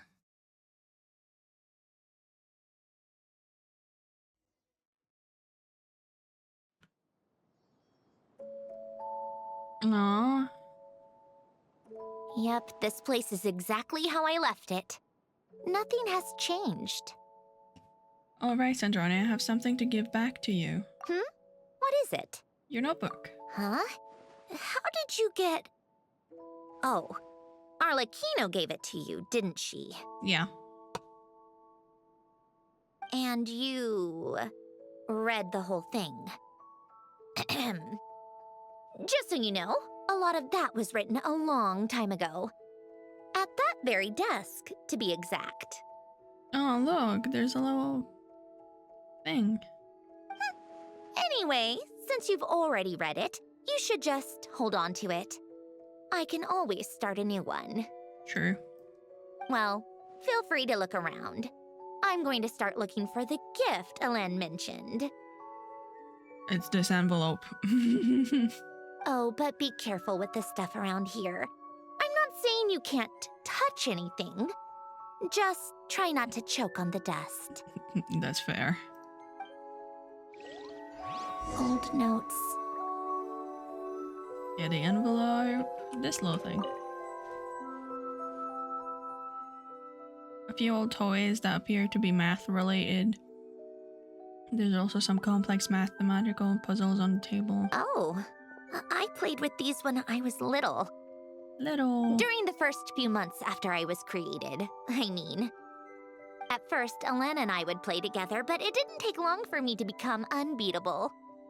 So, Polonia and I played together instead. Yeah, these don't look like Paimon's kind of games. Logic and math puzzles? Those happen to be my specialty. It's been so long. What do you say? Should we play a few rounds? Sure, you picked a game. Let's go with this one. The gears on the left are stacked from largest to smallest. The goal is to move them to the other side in the fewest number of moves. Okay. Just remember, you can't stack a bigger gear on top of a smaller one. I have a night. Where do you want it to be?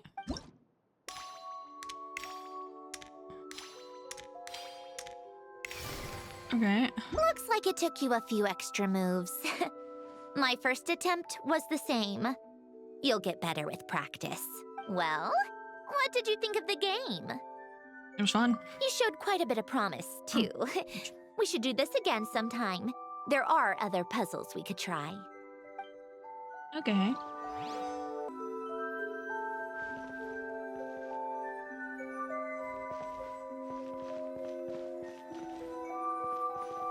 View picture.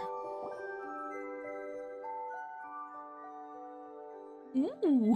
Wait, the people in this picture look It's an kinda updated version of that familiar. picture. Oh, this was taken when Alen and Renee were both still at the Fontaine Research Institute. Before their falling out. In his later years, Alen would often Looks sit by the good. fireplace and stare at this picture, wearing an expression somewhere between guilt and longing. They all look the same. That's Jacob, that's Renee, right? So, boy, he looks good. That Monaco is nice. He said he sometimes regretted not helping his friend when he needed it most. Even if just to stop him.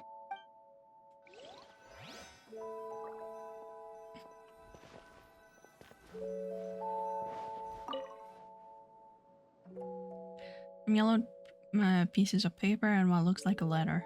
Oh, these are some of Alen's drafts from his later years. Just casual doodles, really. And these are just some unimportant letters. I couldn't be bothered to sort through them before I left. I guess. How are you, ma'am? Room. Oh. Bzz, bzz, bzz. Examine desk. Some sort of mechanical workbench covered in all sorts of tools. Nothing a novice like me could make heads or tails off. This was Elend's workbench. Later on, of course, it became mine. It's where both Polonia and I were brought to life. Before Elend was bedbound, this is where he would teach me about mechanics. I would sit and listen, chiming in with questions here and there. Later on, when he got too sick, I took over and would work on Polonia here. Aw, she upgraded Polonia. Wow! This house is filled with so many memories! It's so cozy and charming! You should have seen it in its prime, when people actually lived here. A lit fireplace, a steaming cup of coffee. That's the real deal. Yeah. You know, we also used to have a mechanical piano that Elend built. The piano. Oh! How chic! Elend never played it much. He probably wasn't able to at that point. Yeah. But I managed to teach myself. Music theory is essentially math after all. Once you learn the patterns, it's not really that difficult. I loved perusing Elend's collection of classical music. The chords and harmonies felt like individual mathematical puzzles. It was fascinating. So I did some composing as well. Ooh. But as Elend continued to deteriorate, even the sound of music began to grate on his nerves. So I got rid of the piano. Aww. I think he might have left her the new piano. Back then, I assumed a piano was like an ordinary clothing rack. Commonplace in every home and easily replaceable. It was only after I left that I realized how hard a good piano is to find. Enough about that. Elend's gift should be just in here. The only things undisturbed before I left were a few of his personal belongings.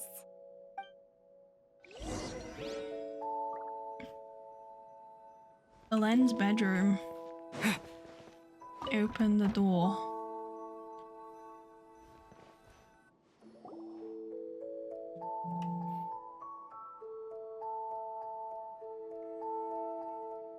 Wait, there's a hidden compartment at the back of this box. Looks like it's locked with some kind of gear mechanism. Knowing you, Elend, I'm guessing it goes like this, then like this. Got it. Am I a genius or what? Yes. Let's see here. A box? A box in a box. Well, you gonna open it?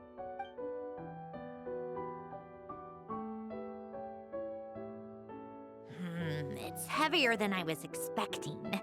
Just how much stuff is in here?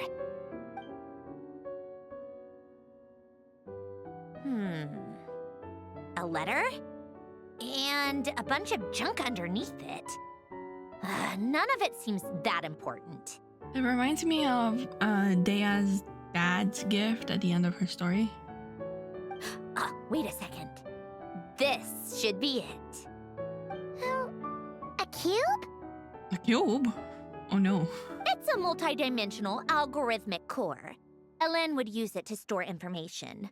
Only Polonia and I have access. All right, I'll start looking into the core and the letter.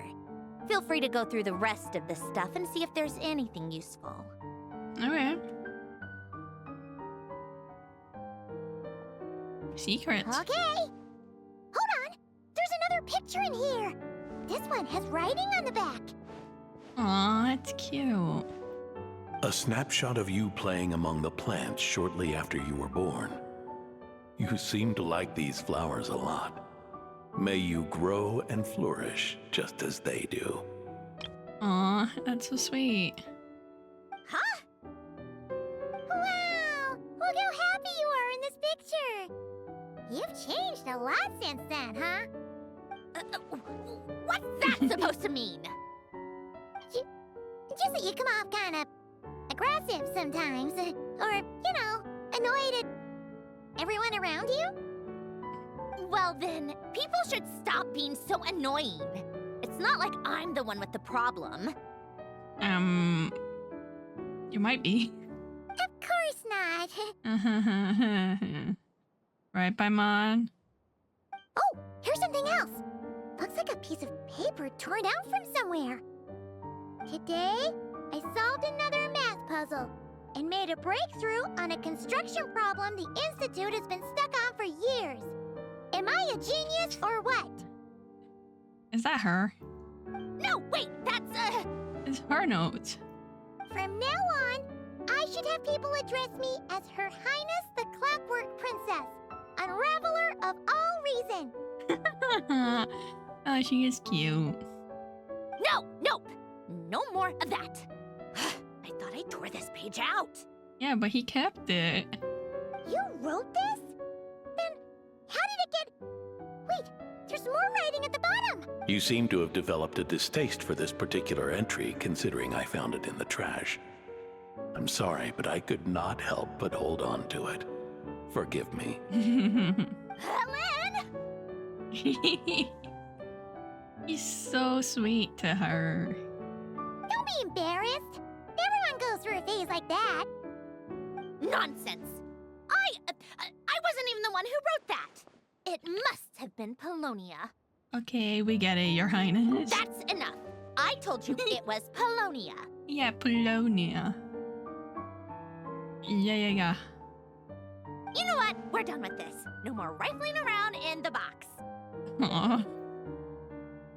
Just put it down and let me read the letter. To my little clockwork princess. Guess it's for Polonia. Not another word. Got that? Her and Citlali are very similar in that way. If you're reading this, You've most likely received the gift I left for you. I just hope you didn't stumble across all this while cleaning out my effects or something trivial like that. I once asked if there was something you wished for. Do you remember that?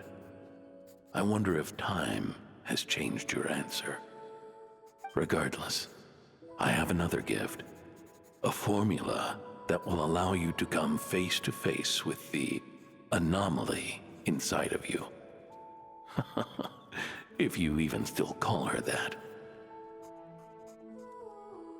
Is this like, what's her name again?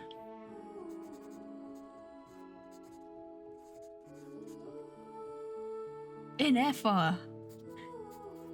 Holy shit. Inefa. And the anomaly. Why this gift? To understand that, allow me to wax poetic on the soul once again. I would ask you to stick with me until the end, but I know you will. You always have. I believe a person should be born twice over in their lifetime. First, there's the birth that grants us life.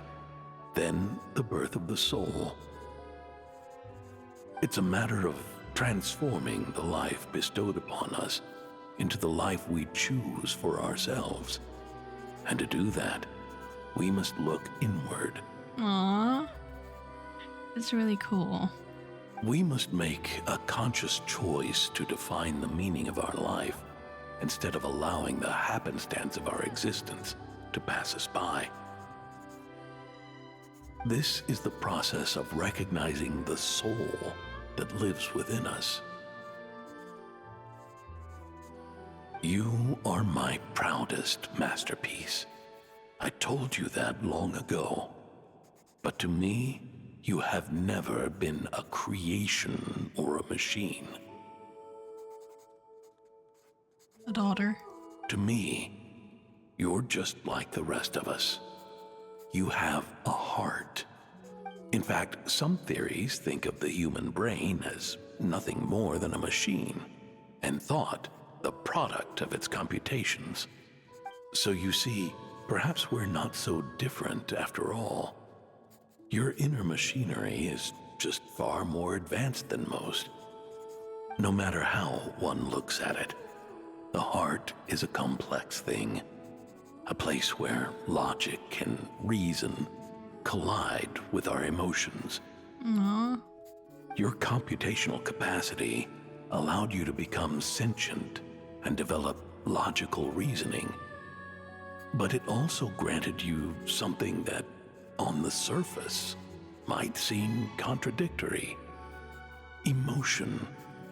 Emotions and logic often clash with each other, and those instances of discord can accumulate over time. That is the source of what you refer to as the anomalies within you.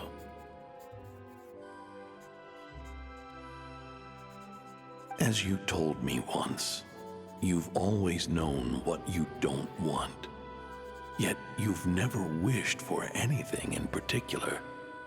Similar to how a blind person can feel when a part of their body is in pain without being able to fully visualize its form, such is your relationship with your soul. So, what I leave you now is this: a formula that will allow you to see the shape of your soul. For if you want to protect your heart, you must first be able to recognize it within yourself. Aww. That's such a, like, Of a nice course. lesson, though. Whether you use it is entirely up to you. You are, and always have been, free to do as you wish. Regardless, whether by my formula or some other means, I trust you will know your heart one day. You always were a fast learner, and the smartest person I've ever known. Ellen. Oh, I'm fine. Her mouth is twitching a little bit, which kind of helps with the emotions. I've already figured out how this formula works. Let's get out of here and then we can use it. you made up your mind already? You're gonna do it? Why wouldn't I? Resolving the anomalies within my core is the reason I came here in the first place. Need our help? No, I can do this on my own. But, do you want to watch? She wants us there, but she didn't want to. What do you mean? I already know what anomaly I need to resolve. Like Alen said, she's an amalgamation of all the times my logic algorithms have clashed with my emotions. Yeah. And it's usually to do with Bina, isn't it? Or Alen. People she holds close. And by resolve, you mean that literally? Or... Yes. But if you, let us in like that, wouldn't that mean letting us see a bunch of your, you know, inner thoughts and secrets? Was kind of there already. If what Alen said is true, then I'm about to be... born anew. Or whatever. This is your chance to be lucky enough to witness it. A witness.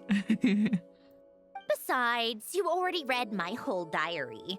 When it comes to keeping my innermost thoughts to myself, well, I think that ship has sailed. This is very similar to Sidlali again. They're very similar. You really sure about this? How many times do I have to say it? I finally let you in as, friends, and you want to question it. I'm not gonna offer a second time. Enough with the mushy stuff. Just follow me. We're friends. Okay, let's go. Where? Are you gonna sit on the big chair? No, because you can't sit on these chairs. Oh. Why can't you sit on the one in Nicole's house?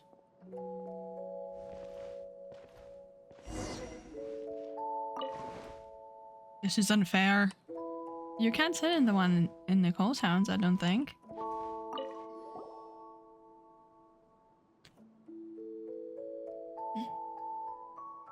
All right. With the numerological array, I can construct a simple formula that will allow you to experience what I see and hear in real time. Okay, let's go. Oh, just like St. Lolly's scent-sharing technique. Been there, done that. Huh. Sounds like that shaman has some tricks up her sleeve. The arcane and the mathematical are both fundamental laws of this world. Being able to achieve a similar result through both isn't surprising. Interesting. That's like an interesting, like, thought. Anyway, let's get this show on the road. But no comments from the peanut gallery, okay? I know I offered, but I still don't want any interruptions. Did you hear that? Peanut? Emergency peanut? Did you hear that?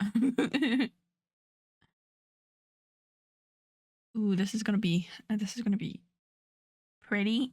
And I think we're gonna be able to use her to walk around.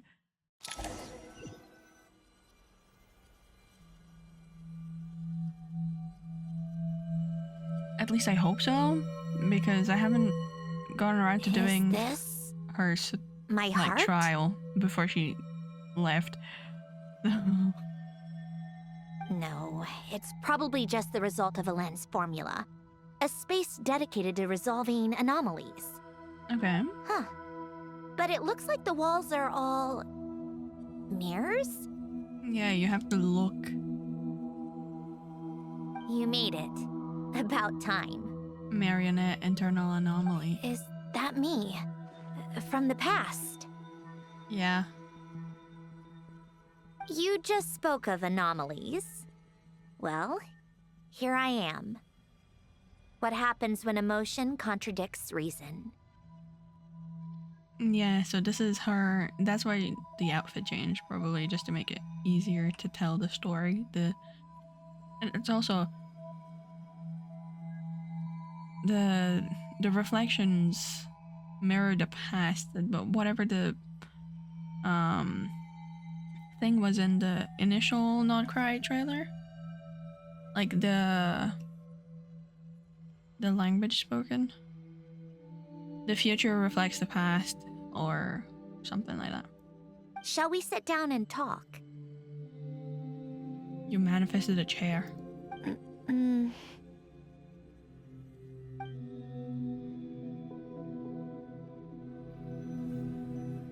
Oh, I can't use her abilities. God damn it. Oh.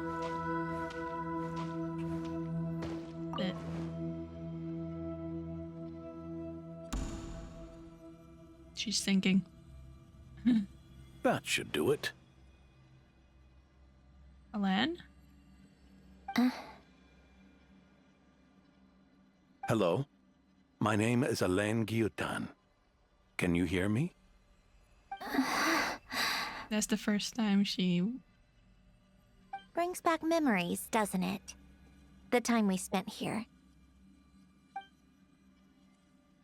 Here. I want you to have this. A notebook? You can use it to write things down. I don't need to write things down. I have unlimited memory. Even so, some things are more important than others, right? You can use it to write about the things that matter. So you wish me to carry out a basic priority sorting operation? I suppose you can think of it like that for now. But journaling is also an act of finding oneself. Much like we use wooden stakes to guide a plant to grow in a certain manner, what we choose to write down gives the soul much-needed direction. In the act of choosing what to forget and what to hold on to, we decide what kind of person we want to become. I don't understand. Like I said earlier, I don't need something like this. This is where we were born, where our life began. Mornings of tending to the garden, afternoons spent cleaning, reading, or studying. Evenings of cozying up by the fire, listening to Alen share stories about his past. Alen. What is it? What are you drinking? Oh, this? It's coffee. It, makes me more productive. I want to try it. Oh, okay. Here. He's a genius. He made the machine be able to consume things to eat like a regular person would.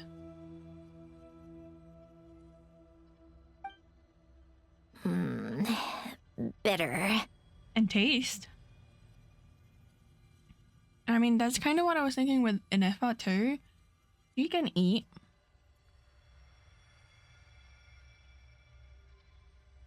Speaking of, why did you design me with senses? Taste, smell, touch. Well, I'm not quite sure. It just felt like the right thing to do. I suppose I hoped you might have a life of your own one day, and that you deserve to experience all life has to offer. Oh. Still bitter. But the smell is nice. Yeah, that's how I feel about coffee. I don't like drinking it, but the smell is quite nice. I thought those peaceful days would go on forever. You know that's not possible. Maybe. But how was I supposed to know the end was just around the corner? That was just bad luck. Was it? Well, it certainly became a pattern, now didn't it?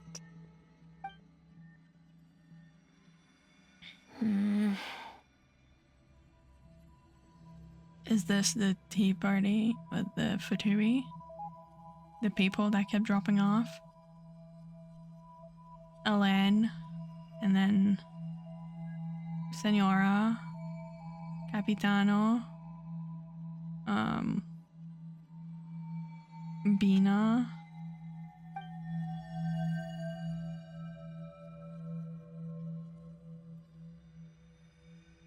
Over time, one of the habits we picked up from Alen was a love of coffee. We even took to hosting tea parties. Yeah. A machine acting like a human. Kind of laughable, right? I suppose that's just what I'm used to. Yeah, that's just what we're used to. This is her confronting her humanity, I suppose. Hey, this place isn't half bad. Great spot for a party. It's Child. More and more people seem to be showing up to my tea parties uninvited. Anyone care to explain? Don't say it. Tell me he's not gonna speak. Can you blame me? I saw Columbina leading Capitano somewhere, and I had to see what that was about. Yeah, but he's one of the girlies, you know? I had simply asked Columbina where I might find Arlecchino. I have business to discuss with her, and Columbina suggested looking here. He's here, and he's moving, and he's talking, and he's not on a seat. Tartaglia and I were unaware that this was a private gathering. Apologies for the intrusion. It won't be for long. Whatever. Just add it to the list of annoying things that have happened today. What's one more? Since you're here, you might as well stay for a cup of tea. She really liked them. She liked having them around. Especially after Alen died. See? Told you she wouldn't mind. Yeah, but he's a gentleman. Unlike you, dummy. Much obliged, Sandrone. I wonder what her actual name was. Well, look who we have here. Good thing I brought extra desserts. This has turned into quite the occasion. I love her. She's back.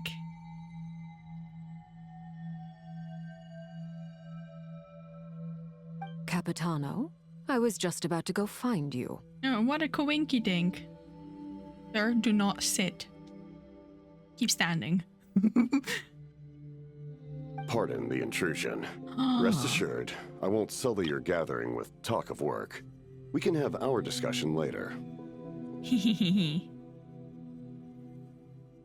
Spoken like a true gentleman.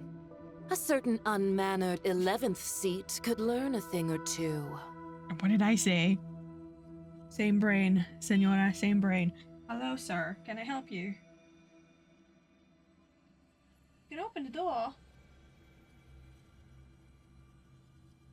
You know, you really should start being nicer to me, Rosaline. Or I might just snatch that 8th seat right out from under you. You didn't do it. You're still the 11th, and she's dead. I'd like to see you try. If you're gonna fight, take it outside. The only mess I plan on cleaning up is tea-related.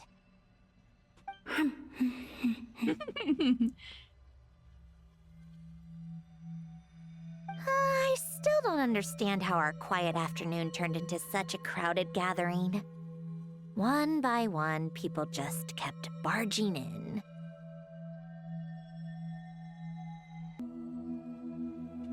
And then, one by one, they left without a word. Arlecchino's still there, though. She did go for Fontaine for a while. Yeah, pretty annoying, huh? It's not annoying, you're sad.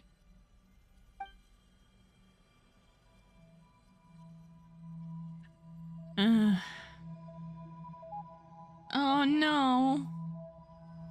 Not the toothsies. Hold on. Sir, what do you need?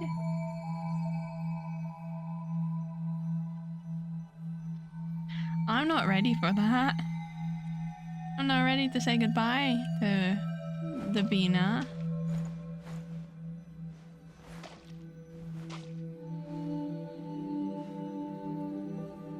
Give me a minute. I need to see what Mr. Mao wants to do.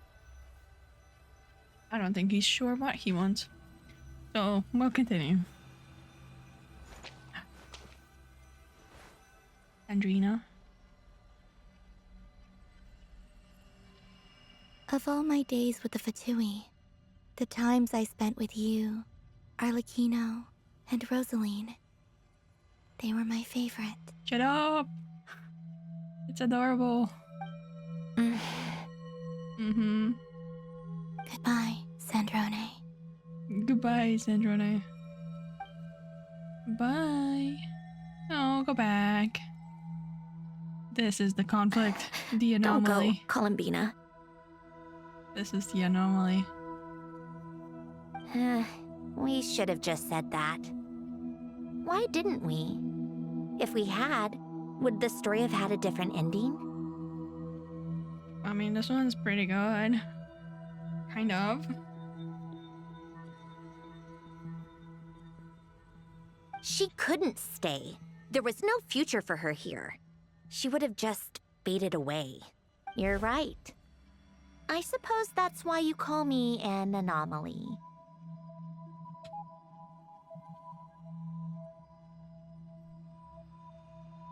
Every time you make a decision, there's a voice inside your heart. My voice, asking to contradict all logic and reason. Yeah? Why didn't we make her stay?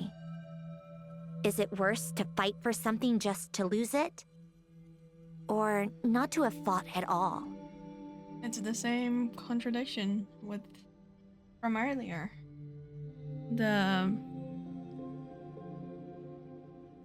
why live if you're just gonna die, kind of thing. Don't you find it unfair? One by one, we keep losing the things we care about the most. But in the end, whether I want to fight for something or cry over all we've lost, you just push it down and pretend not to hear. This is very relatable for Mr. I prefer to bottle it up, Ether. So.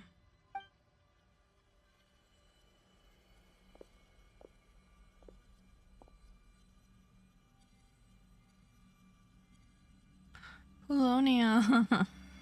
No. So this is very Mona. I don't think I noticed it the first time, but that's very Mona. Or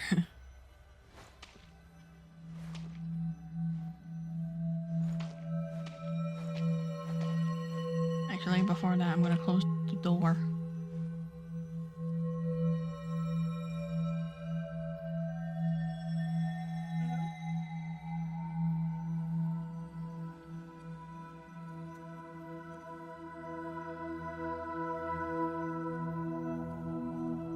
There we go. Let us see Polonia. And now, even Polonia, the other half of Alen's legacy. The last remaining member of our family. It's just you now. Even Polonia is no longer with us. I did everything I could. But it's just like Alen always said. Polonia was one of a kind. There was no replicating what he managed to create. Don't you feel like our connection to the past is fading bit by bit? Like, even the things we have left are slowly slipping away. I suppose. But you can't move through life without having to say goodbye. And even as we experience loss, there are always new things to be gained. Ever so logical. What's your take, then? It feels like the more I care about something, the faster the world takes it away. It sounds so stupid, but I can't help it. That's the hand life has dealt me time and time again.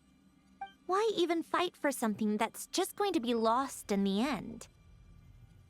Better to never have had it at all. Better if it would all just disappear. And this thinking is probably why it didn't really come over as fast. I think that's why he didn't announce that, hey, I'm alive again. To like people. Dark, I know. But the heart wants what it wants. Maybe the stellar linchpin appeared because of me. Because of what I wish for. I don't think so. Yeah, probably not. What an anomaly wants goes against all logic and reason after all. Well, go ahead and do what you came for. You're here to resolve the anomaly, aren't you? I think it's gonna be another merging. Like we did with fish. Like in the summer event with Fischl. And then in the similar thing with Nefa. It's a reoccurring theme. Merging with like your anomaly or within yourself. Yes. What's it gonna be? Keeping me imprisoned here like before? Or eliminating me entirely, like debugging a code? That might actually be a mercy. Yeah, that's not gonna happen either. I don't care. I just don't want to experience the pain of loss ever again. But that means you won't treasure anything. Go ahead. I'm ready.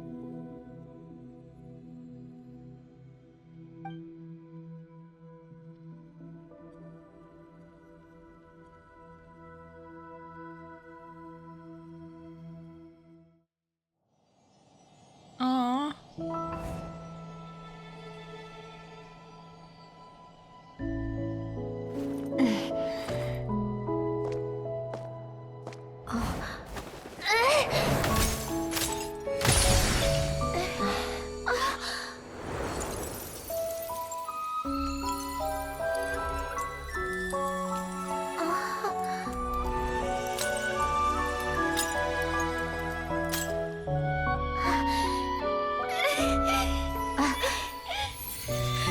Why? Why do we keep losing everything we care about? I know it hurts, but that's life. I wish... I know. I've always known. Because we've been one all along.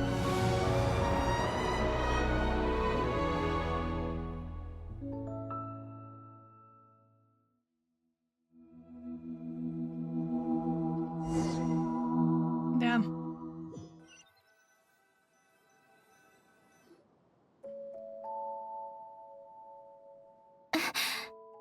I give you a tear if you can't actually do it yourself. Oh, Sandrone! I'm fine. It's okay to cry, you know. I don't have a cry function. Cry? You've gotta be kidding me. Save the comforting for someone who needs it, Paimon. Just now that was. The emotional side of my core algorithm. My emotion module has always been fully developed and operational. Elen tried to tell me that too. I've just chosen to ignore her voice all this time. Because of fear and loss. I suppose. Huh. Come to think of it, it's kind of like the aquarium on this ship. The aquarium? The old me took one look at it and saw something I would inevitably lose. So I stopped putting in the effort. Then, one by one, the fish all swam away, and the place became even more bleak and depressing. Pretty pathetic, right? Don't say that. A lot of people would feel the same. It just shows how much you care about what you have. What about now? Now? After seeing what you've done with the aquarium, I have to admit, I think it's beautiful. We'll pretend I did it.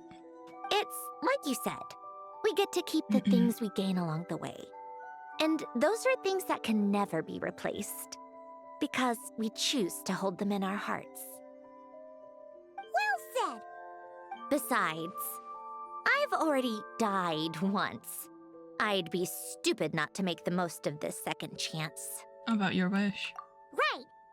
Earlier you, or your inner self, mentioned something about her wish. What was it?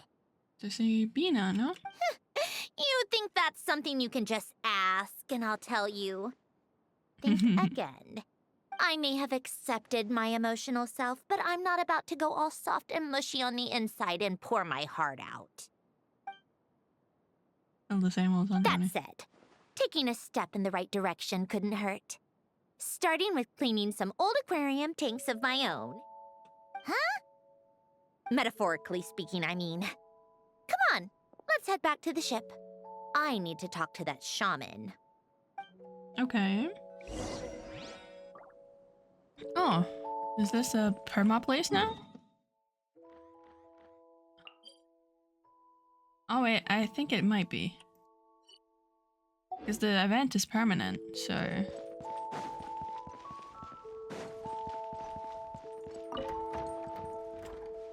Aww.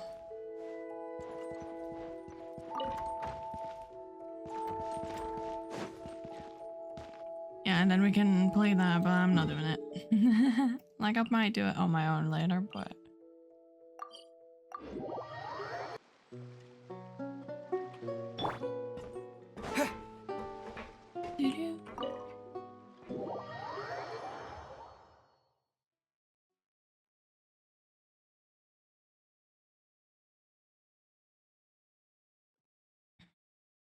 The cutscene was really short though. It's probably because there's gonna be a film cutscene too of their reunion and Resentful everything. lost souls? You couldn't get comfortable sleeping near the Opera Epicles, right? Well, I bet that's why.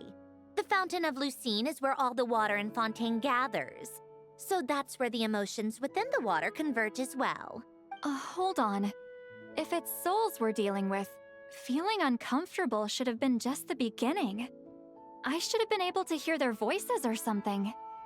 And under normal circumstances, I'm sure someone of your talents would have. The problem is, these souls are no longer complete. Oh, is it the didnt and Kroi's souls? Remind me how they ended up like that again? You mentioned something about them being split apart? Yes, it's called soul severing. Renee of the Nord-Sitzenkreuz Ordo came up with it. So this is soul severing, and Leo is like the tribe something.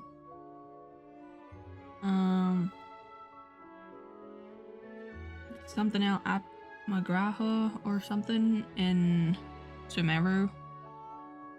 I don't remember their names, but After learning of Fontaine's impending doom, Renee thought if he could find a means for the soul to live on in perpetuity, it might ensure the world's salvation. Soul severing was the first step of his research. Unfortunately, his theory of the four orthants was imperfect at the time, and a failure along the way caused his physical form to dissipate. Jakob, another member of the Nord-Sitzenkreuz Ordo, sought to carry on Renee's legacy and restore his physical form. He even used some of the people who stood in his way as test subjects for his research. By severing their souls? Yes. After Renee successfully awakened, the two continued their research, and all the severed souls ended up merging into Renee's consciousness. After you saved Fontaine by turning Fontainians into true humans, these souls returned to the ley lines. But the souls severed before Renee awakened had nowhere to go, doomed to forever wander the waters of Fontaine as listless spirits. Almost as if they exist outside the bounds of this world. Unrecognized by the ley lines or fate.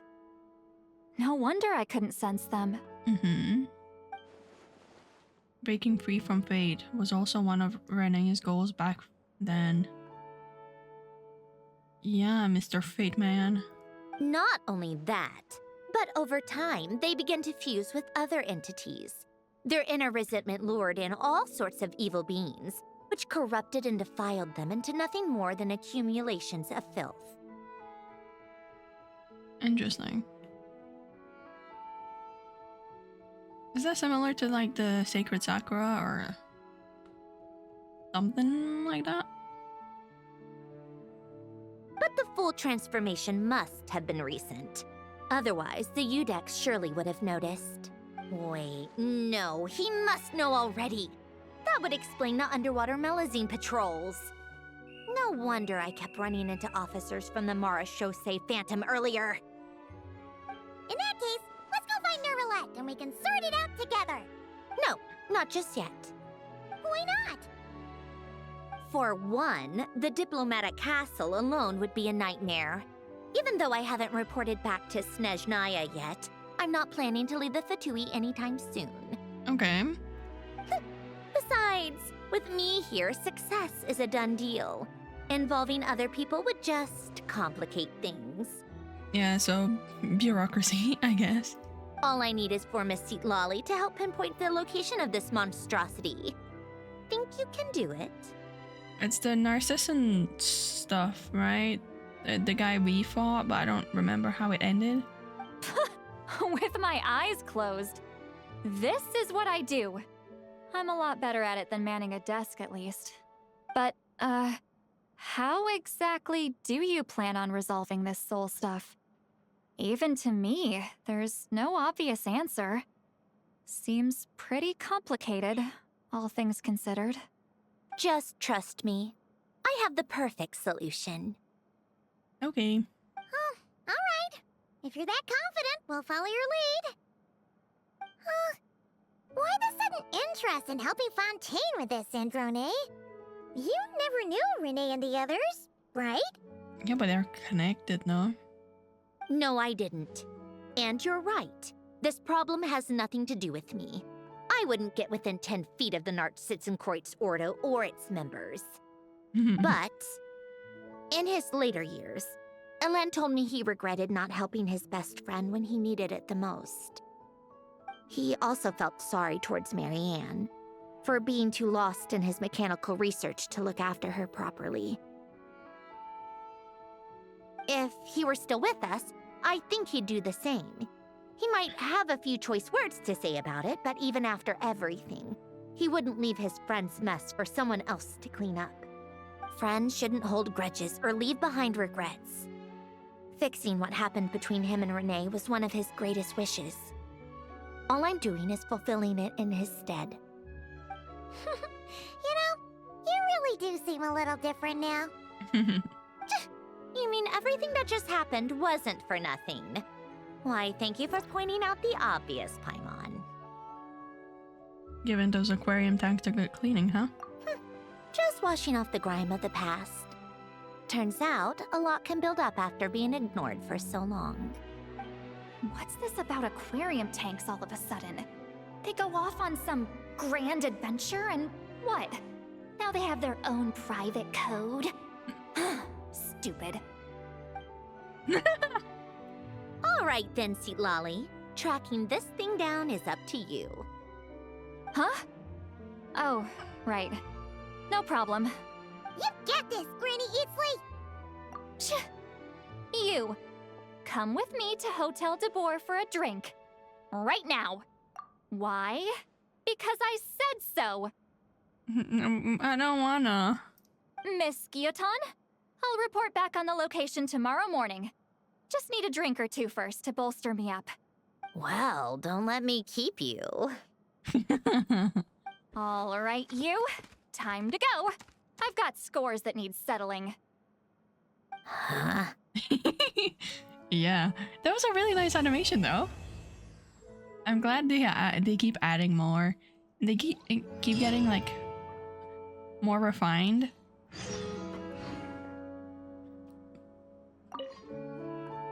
Aww. There's some Corey's picture. Oh, it's them. Look at him!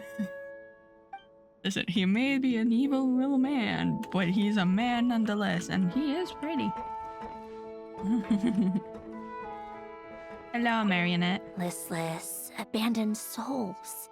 An accumulation of resentment and filth. That's all you gotta say? Okay. Let us go.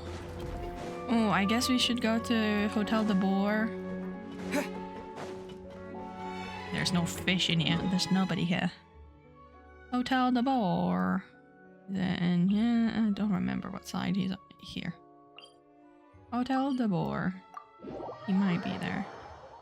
She might be there even. She's gonna chew us out.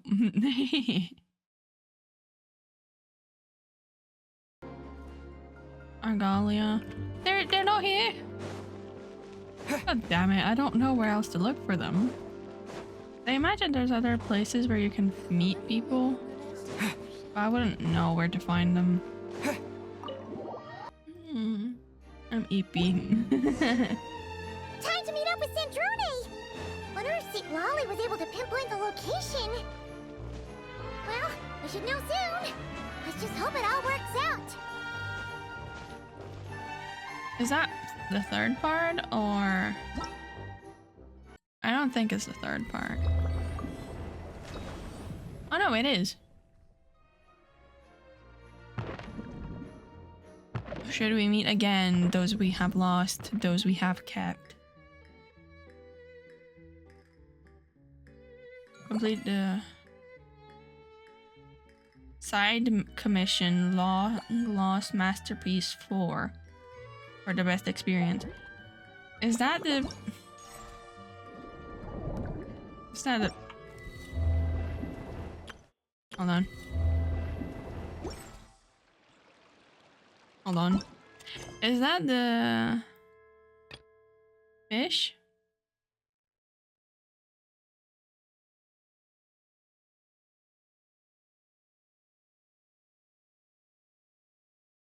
Huh. Oh no. View details. We could go. I don't think it would take long. I say as I shoot myself in the foot, probably. Paimon's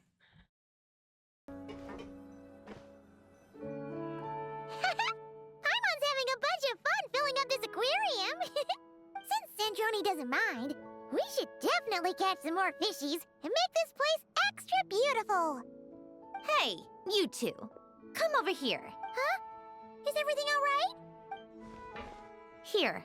This is for you. For me? What is it? It's an underwater mobility device I've been working on. Huh? Wow! It's just a simple mechanical device. I saw the way you were catching fish and... how should I put this? It seemed somewhat... unsophisticated. To be perfectly frank, I found it quite difficult. Was it really that bad? It was inefficient, unskilled, and completely and utterly inelegant.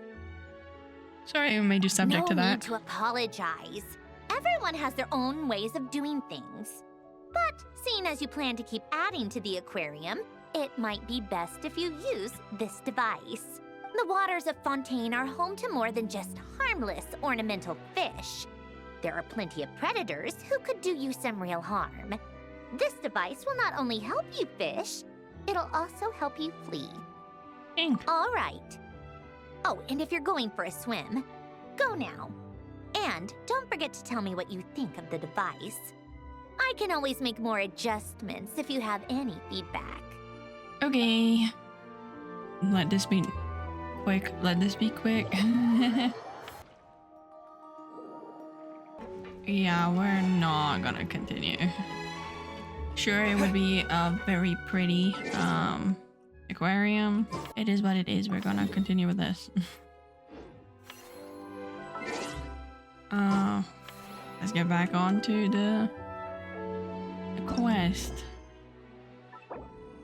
Sure.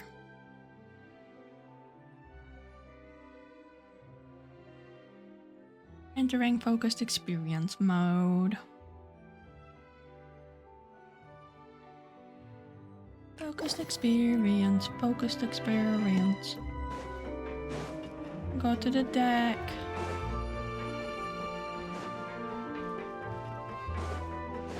Let us go.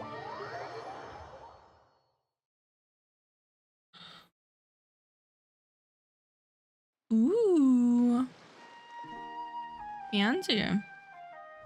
Yeah, we'll play that later. It's fun. Well, I don't have the time right now. Sure drank a lot last night, huh? Wonder if she's even awake. Good morning. Good morning. Columbina! Oh, you sure know how to make an entrance. What are you doing here? We just finished filming a last-minute scene, so I came up to get some fresh air. The others are still down below discussing what the final scene should be. You mean, how it should end? Yes. They're torn between whether the heroine should reunite with her old friend or not.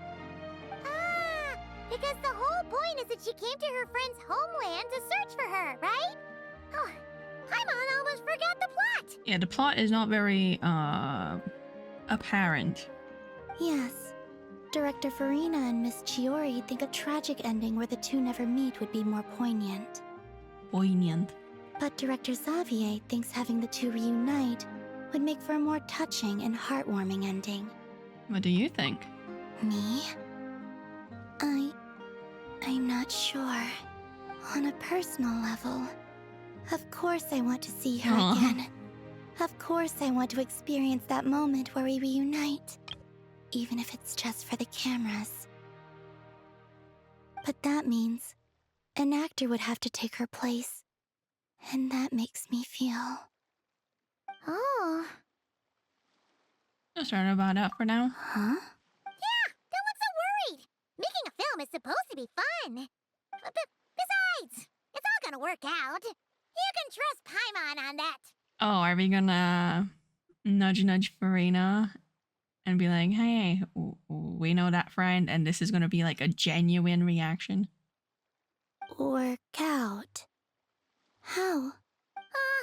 Well, you know. I'll get tied up in a nice bow, you'll see. Yep, exactly. Okay, I trust you. She knows we're lying. I'll just focus on having fun for now. Yeah. Well, well, look who we have here. Traveler and Paimon. Oh, the lighting specialist and clapper loader that never were. Yeah, because we were never there. Yeah. We kind of went AWOL, didn't we? Sorry about that. Seriously, don't worry about it. Everything's going smoothly on our end, so just do what you need to do. You seem to be in better spirits now, Miss Columbina. I apologize if our earlier discussion put you on the spot. It's okay. I'm fine now. The Traveler and Paimon talked me through it. So, what are your thoughts on the ending then? Should we have them reunite or not? We should tie everything up in bows. Huh? We'll fill you in, Farina. Maybe. Is that not gonna go away? Oh, for fuck's sake, leave me alone!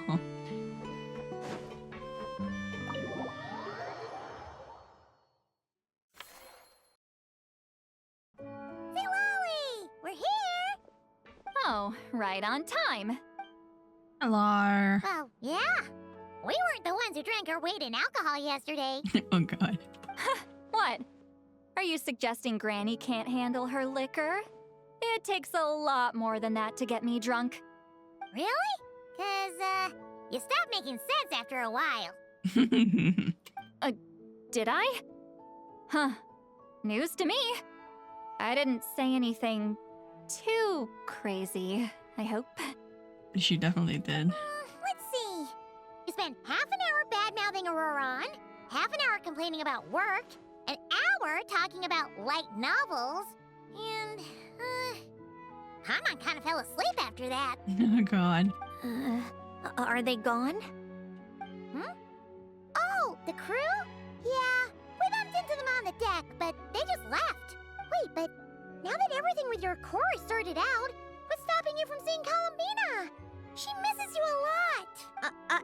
I just want to deal with this mess first. Besides, this is a perfect chance to make her jump for once. I have to plan it out more. But enough about that. Were you able to pinpoint the location of our target? Of course! When Granny Eatsley promises something, she delivers. Great, let's see. Granny, but I think Sandrone and the Traveler are older.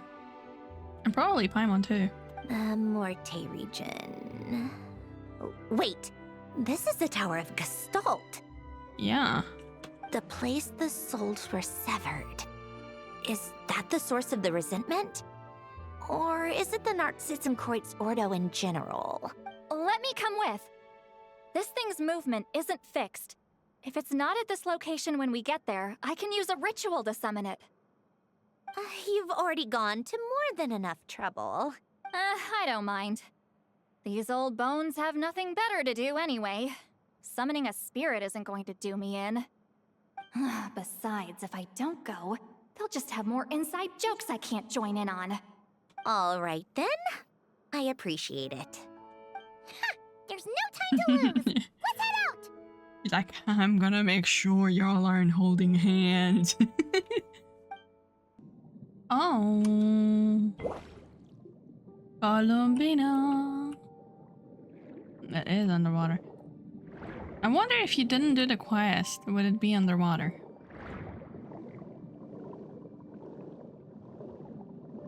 I'm hoping we can get to play as her because, like I said, I didn't get to do her trial before she left.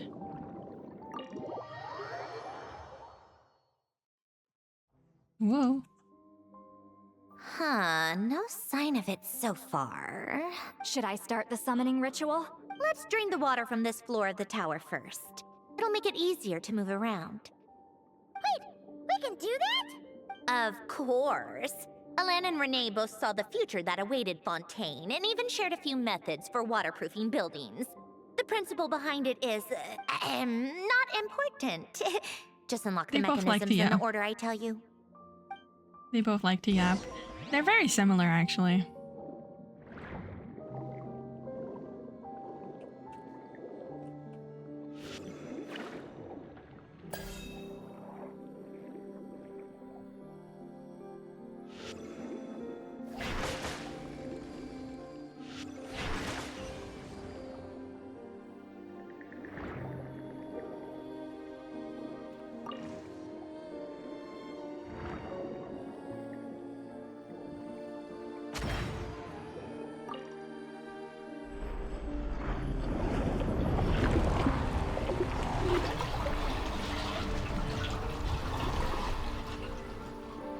Splooch.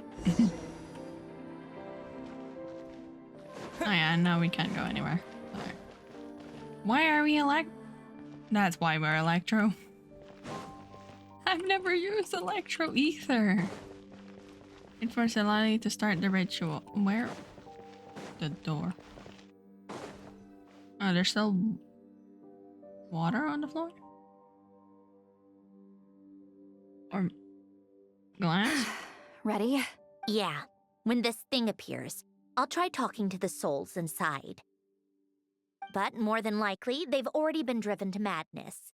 If communication fails, we'll have a battle on our hands. In that case, Paimon better find a hiding spot. If a fight does break out, I should be the one to deliver the final blow. Trust me on that. Understood. All right, I need quiet. Wandering spirits drifting along the tides. Hear me now. Broken souls, silenced, torn apart and forsaken. Follow the traces of the past and return to us. Let resentment recognize resentment. Let vile entities be drawn together. And in this place, take form once more. You know, ether with the purple looks quite nice. Especially the earring. What now? Is that it? This is exactly why I deal in math, not magic. How are we supposed to know what stage the spell is at? It's like there's no logic to speak of. Mechanical science is so much easier to... Watch out! It's behind me, isn't it? But it's red this time. It was purple, then it was blue, then it's red. Hey, you! Or whoever's inside of you. I need you to listen to me. I'm a descendant of Fontaine's Lord Artificer, Alain Guillotin. I can make you whole again and return you to the ley lines. You just need to work with me here. Citrone! Looks like talking this out is off the table. All right, plan B. Time to blow off some steam. Okay, I don't know how you play though.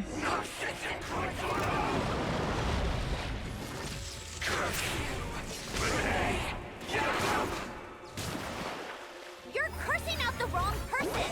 I didn't even know them.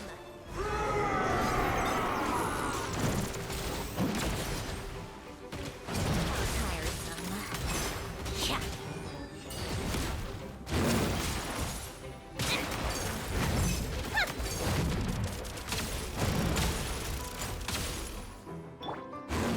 Take this! Take a break.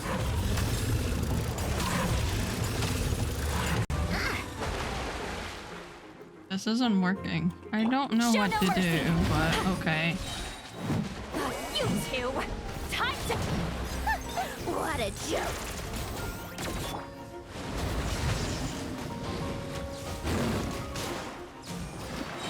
Halloween thunder! How tiresome.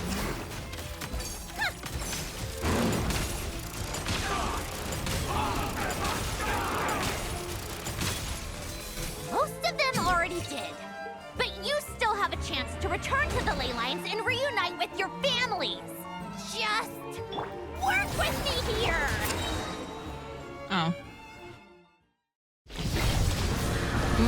That's where the cutscene comes in.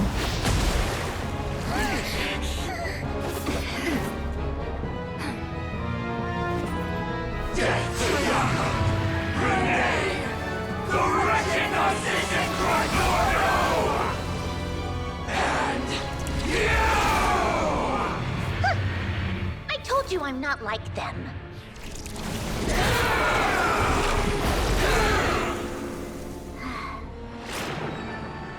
I'm stronger. Inverted. World formula. Reversion.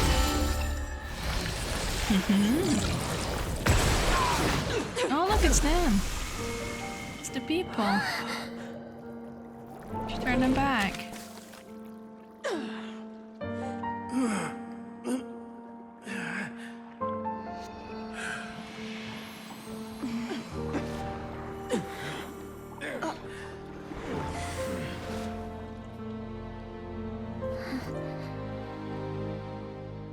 Be at peace among the tides.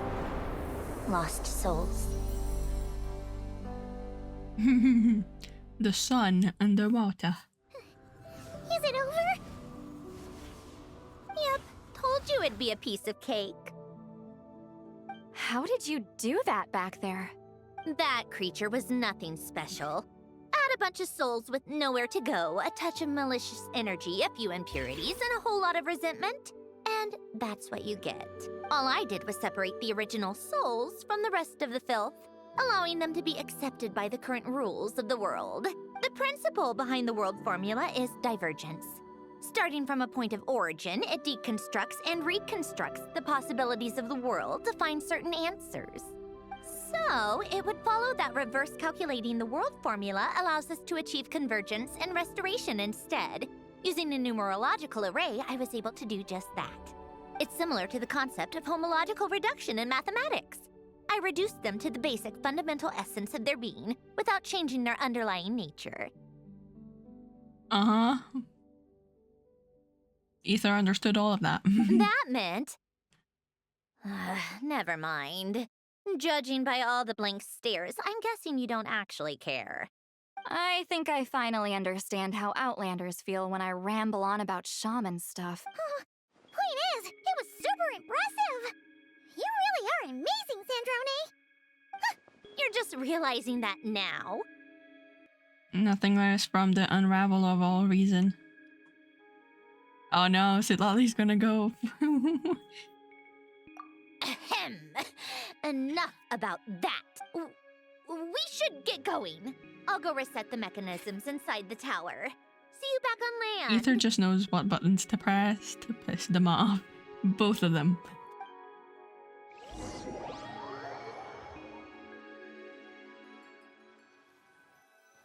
I wonder if we're gonna get another cutscene for when they reunite. Well, that's one old mess for the books.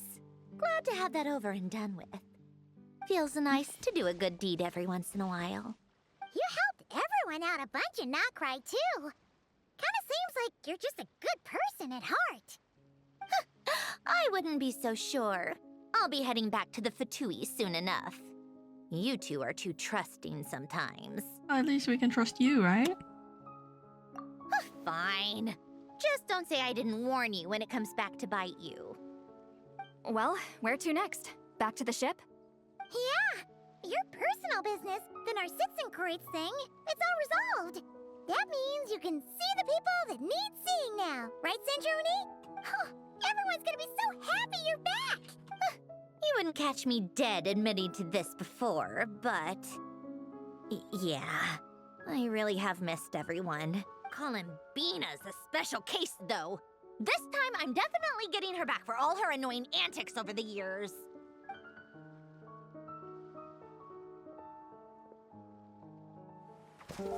Oh, there's another cutscene coming from a mile off. How am I gonna... There we go. The moon.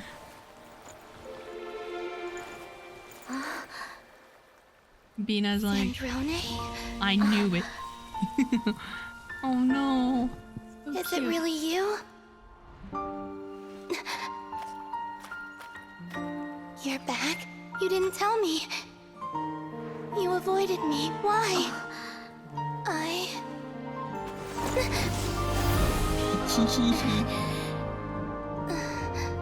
Sandrone. She can fully see her with her eyes open too. Now we're even. I missed you so much. That makes one of us, idiot. 2 of us. I'm here, Columbina.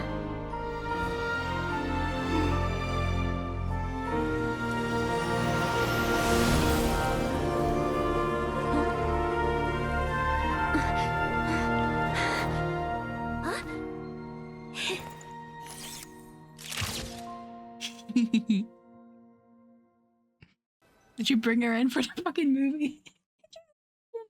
And Rory's gonna be so pissed. That would be insane. She's like, this is for the plot of the movie, please. Sandrone. Don't ruin the moment. Or I'll start thinking about how you teleported me to a random location after I explicitly told you to stop doing that. And scene! Bravo! Bravo! We got it! This is exactly the ending I was hoping for. Huh? She's gonna be pissed. And now she's the Fatui, but she's also a sweetheart on the big screen. Where did you just go, Miss Columbina? You vanished, and then the next second you were back hugging this, new friend here. That was all on camera? Yeah. Well, the camera was already rolling and it happened so fast, so yeah. Hold on. This must be...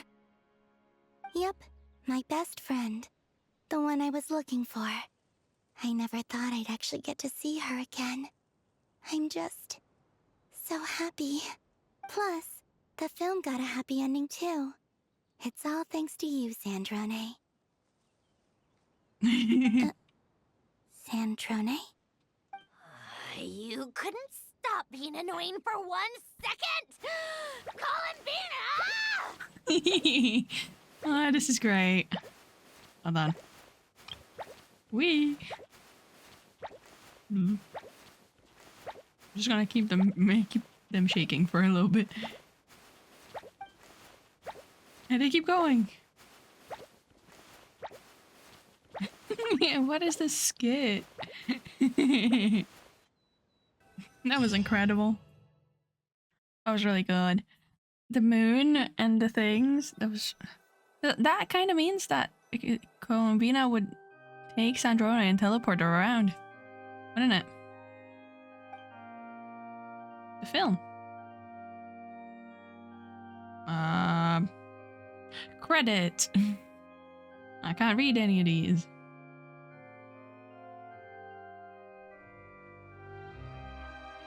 Yay! Hehehe. That's so funny.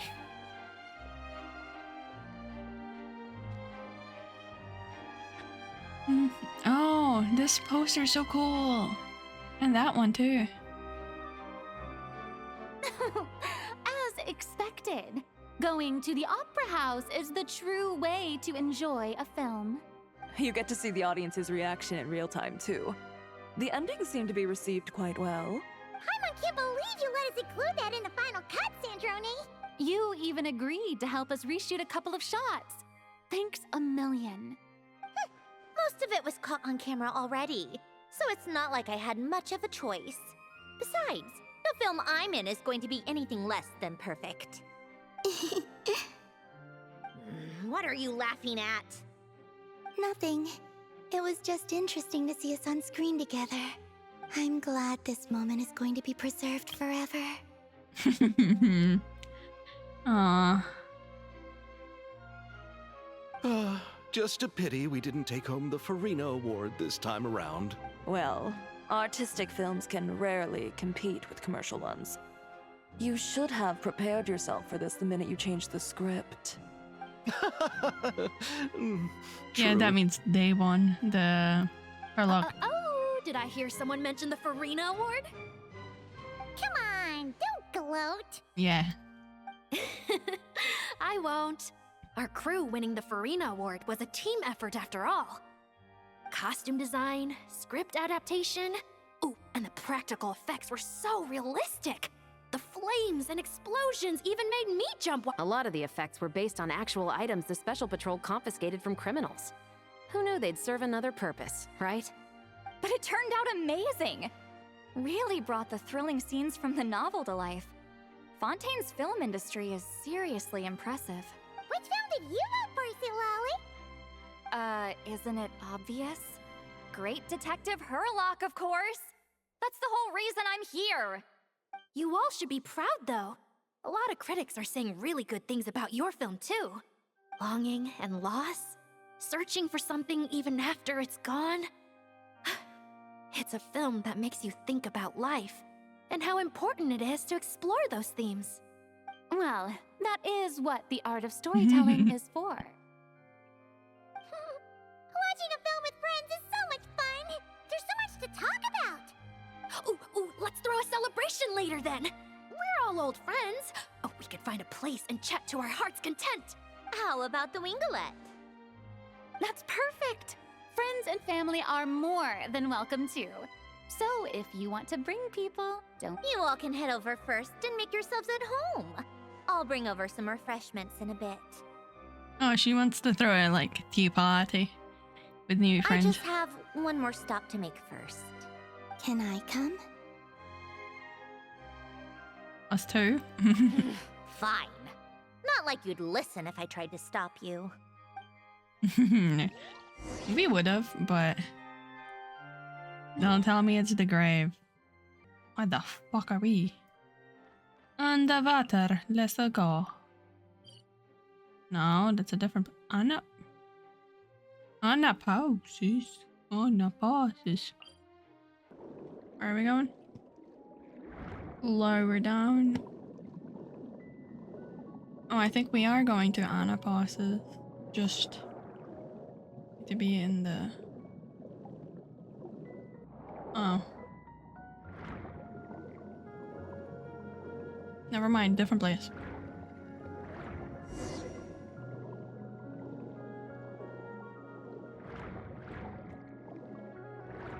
Different place entirely. It is the grave. It's a different... Obviously his grave would have been underwater. Wait, is this? Yes. Here lies Lord Artificer, Elaine Guillotin. This is his grave. Oh. I'm sorry, Ellen. I'm sorry this is the first time I've been back since leaving Fontaine. She brought flowers. I should have come to see you more often. I got your gift. I even cleaned up one of the Narcitzenkreuz Ordo's messes along the way. Our home is just as quiet and warm as it always was. The flowers in the garden are still thriving. I'll make sure to tend to them more often from now. Polonia received irreparable damage in battle. I should have taken better care of your invention. I'm sorry. Polonia was family to me. Just like you. You always said I was a fast learner. But I'm not so sure. It took me far too long to learn the things that truly matter. I never said this to you back then, but... Thank you for creating me. For giving me the chance to experience life. Being your family meant everything to me. Absolutely everything.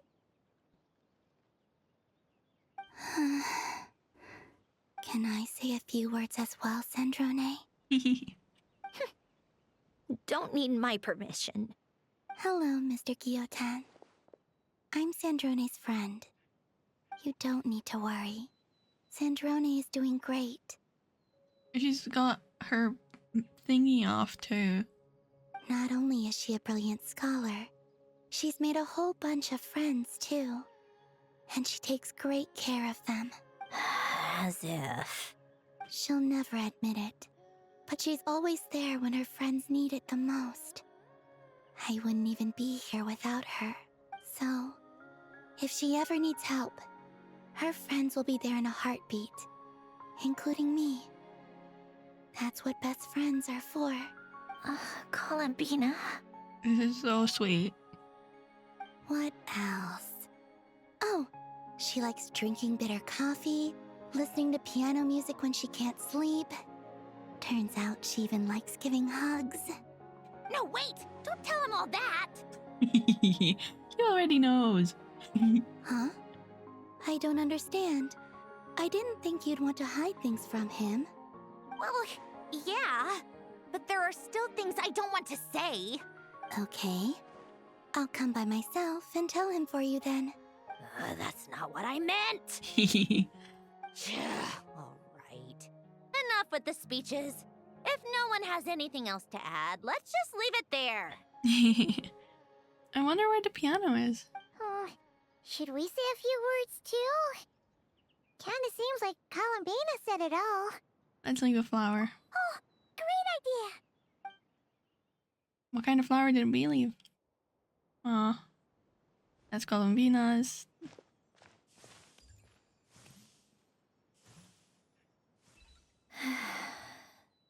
Goodbye. Goodbye, Ellen.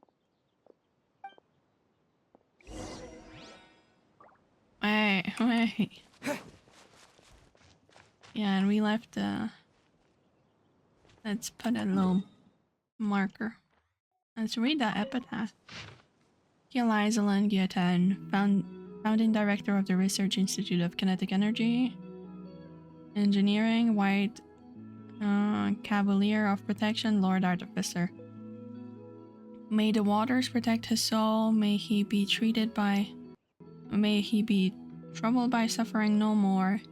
May the waters guide his soul safe across to the other shore. Regrettably, there's nothing more to say.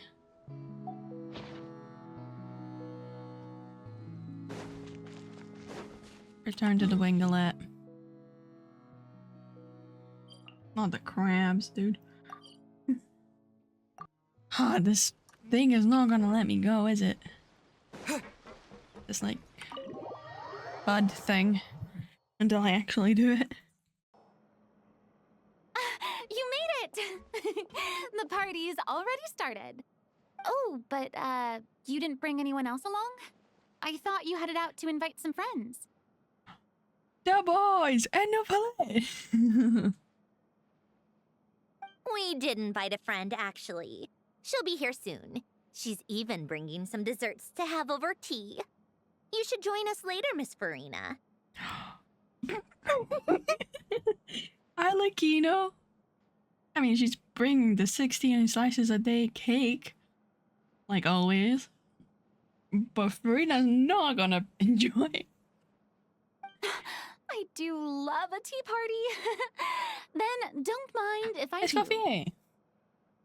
This seems like a fun occasion. Let's go talk with everyone. Her mask is back on. Good idea! We'll introduce you to all our old friends. Nice. Talk to everyone. Let's see these guys first.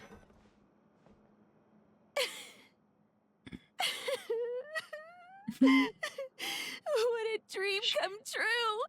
For once, it all worked out! You're not dying. Die without regret. I need to see you again, just so I can say the beggiest beggar of begdom. Let's not get too ahead of ourselves, Director Lapine Pauline. What was in that piece of cake you just handed her, Escoffier? Bromaritime flowers, eggs, flour, same as all the other pieces. What, you think I tampered with it? Playing a detective in real life now too, are we? You sound a little bit different. But I haven't heard her speak in a minute. Oh, it's so delicious. Jesus. I'm so happy. My life has peaked. Miss Lapine Pauline, look who I brought! Master! Nanette. Wait, what happened to your face? Why are you crying? Never mind my face. Here, let me introduce you. This is Miss Charlotte and Miss Escoffier. Things are sounding lively over here. They're here too. Oh, look who it is! Perfect timing. I was so busy with the shoot, I feel like we barely got to talk. Ah, and the elusive Miss Guillotin. It's great to see you. Thank you so much for letting us use the boat free of charge. That was so generous of you. Oh, right. Introductions. This is Miss Charlotte and Miss Escoffier. That's kind of you. But I didn't really do anything. If you want to thank someone, it should be the Duke or the people who keep the boat in such good shape. Right. I'll head over in a bit and do just that. Miss Columbina? Yes?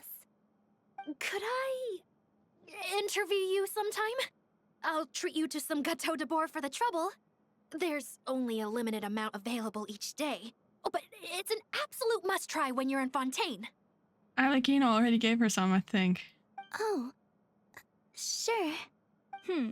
Bold of you to use my own cake as a bribe right in front of me. You You know what? When else are we all going to be together like this? Come on, everyone! Grab your drinks! A toast? Oh, cute. Are we going to toast? Yep! Come on! Sante! Of course, you did like a twirl and everything.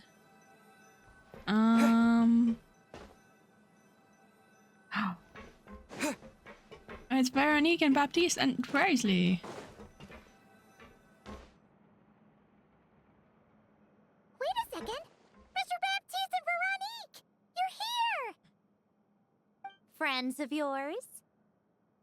Kind of. Veronique is the prop manager for Musketeer Pictures. And Mr. Baptiste is the author of The Two Musketeers. Yeah, former prop manager. Now we're just two criminals serving our time. Have you been? Thanks to Duke Risley and Nurse Sejuin looking out for us. Not too bad, actually. You make it sound like I'm giving you special treatment. I just think the method of justice you chose to pursue is one people can respect. Yeah, they're not gonna try you for that. You're far too modest, Your Grace. The only reason we were even able to come to the surface for the festival is because you fought for it. It's also just good for the physical and mental health of the prisoners in general. Anyway, I suppose I have you to thank for keeping the winglet in such good shape. I never knew she could look so striking. I didn't do anything special. It was mostly the Traveler and the others. I didn't do it yet. I started it, did one level, and then dipped. Don't sell yourself short, Miss Guillotin. You are the current captain, after all. In light of that, I have to ask, do you mind if I leave up some of the installations so the people back at the fortress can also enjoy the aquarium? Huh? Like I said before, That's I what it just would think look it would like. be good for the inmates who clean and maintain the winglet well. to see their work put to good use. It's cute. It's got flowers and everything. Besides, maintaining an aquarium is sure to be a lot more interesting than scrubbing rust off the walls and deck. Of course I don't mind. I'm grateful you even want to keep it. Great. Then it's decided. That's amazing, Sandrone. We should go hang out at the Fortress of Meripede later, then. You do know you just invited me to hang out in prison, don't you? Oh, they're so silly. Risley? Right, Brad? You gonna talk? No. Veronique and Baptiste? Yeah, I don't think they're saying anything new. Uh-oh, I'm stuck. Did they talk again? No. Lenny! Granny Eatsley, you're really not going to let us borrow these cute little stuffed toys for our magic show? What? First of all, Seat Lalin and Eats Papa are Chi-Chi meal. They have inauspicious stars sealed within them, and they're my helpers, not toys. But the Grin Malkin Cat and Boggle Cat box are Linny and Lynette's helpers. And they still make good partners on stage. Agreed. We've never had a Chi-Chi meal pop out of our hats before. It would be quite the surprise. I think the audience would love it. If this was the Masters of the Night Wind, these kids wouldn't have even had the guts to say my name, let alone pester me like this. Yeah, they're fatui. I'm terrible at dealing with requests like this. Oh, Traveler, quick, save me! Looks like Granny easily made some new friends, and we're not. That face says, we're not gonna help you.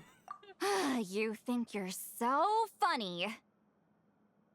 Lady Sandrone. Lady Columbina. Hello. Hello. Don't look at me like that. I don't have any mechanisms for you to break. She was looking forward to it too. Don't be fooled by my sister's demeanor, Lady Sandrone. She's just as delighted as the rest of us to have you back. Well, I suppose when I'm not so busy, I could find some time when Arlecchino is around and bring over a few gifts to the House of the Hearth. You're too kind, Lady Sandrone. I'm sure just your visit alone would make Father more than happy. I just need to borrow them for a bit. I'll pull them out of my hat, give them a quick hug, then give them straight back. When did hugging become a part of it? Oh! I could lend you pair, so you have something to hug in the meantime. He gives really good hugs. It's a mechanical penguin. I don't need something to hug in the meantime.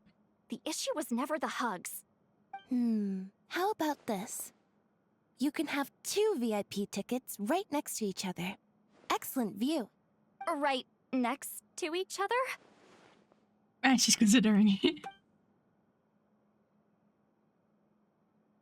Yep, super quiet. No one will bother you. Damn. I'm sure you'll have a great time. Fine.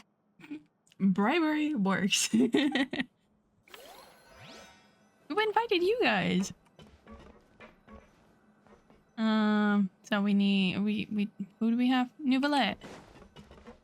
No, we'll go to Nouvellette last. We'll go to the girlies first. Huh? Oh yeah, we did. Made it. Sorry for starting the celebrations without you. No worries at all. We're just glad everyone's having such a great time. Oh, right. You've probably seen them around already, but let us introduce you for real. This is... Miss Columbina and Miss Guillotin, right? Oh, we saw the film you were in. It was so touching. Yep. This one started bawling her eyes out right next to me in the theater. I know. I didn't bring nearly enough tissues. Thanks. We saw your film, too. I memorized all your names. Oh, guess we can skip the introductions then. Our effects were pretty over the top, right? Some of the extras in the big scenes were actual members of the Spina di Rosu. So basically, your contribution was creating realistic-looking chaos. That wasn't the only realistic aspect. Miss Chevreuse and Miss Emily were also kind enough to lend their expertise on criminal investigations and forensics. I mean, that's their job, no? Oh, it was nothing. I was just honored to take part and help out. Yeah, I missed you, Emily. Wow! No wonder your film turned out so good. You basically had an expert in every field. Talk about a stacked crew. Oh, speaking of, want to join in on a round of tabletop troupe later, Miss Columbina and Miss Guillotin? I mean, what better place for a party than a party? Here we go again. That sounds interesting. Yes! Persuasion successful! What about you, Miss Guillotin? Oh, this kind of looks like jellyfish. She feels like a jellyfish now that I see her properly. Well, I see her properly again. I I guess one round couldn't hurt. Critical success! Absolutely. Navia persuasion is peaked. Where'd they go? Hi. And then it's just them. They don't talk. Nouvellette. Hello, mister. Nouvellette! You came to the celebration too! Yes. I can only hope my presence does not make anyone ill at ease. Who's this? All right! This is Nouvellette, the Udex of Fontaine. And this is Columbina and Centrone. Greetings. Hello. Hello. These two must be the Fatus and former Fatus related to the recent incident in Nod Krai. I read about them in the diplomatic report. The Udex? Oh, the dragon that cries a lot. Oopsies. Oh, I skipped that. Oops. Jeez, Columbina. That's your takeaway from all those Fatui meetings? Seriously? Is that truly how I'm portrayed in the Fatui's intelligence? Yeah, I guess. You must put a lot of people in prison then. Well, it would be more accurate to say I pass judgment on their crimes. All trials in Fontaine strive for fairness and justice, so as to avoid imprisoning the innocent. So, only the people who deserve it get sent to prison. Oh yeah, in her like voice lines, she says she doesn't like him because he's a dragon and imprisons people. Because that's what happened to her sisters. So. Well, deserve is quite a subjective metric, is it not? At the very least, I can promise that in every trial over which I preside, I make every effort to deliver a fair verdict.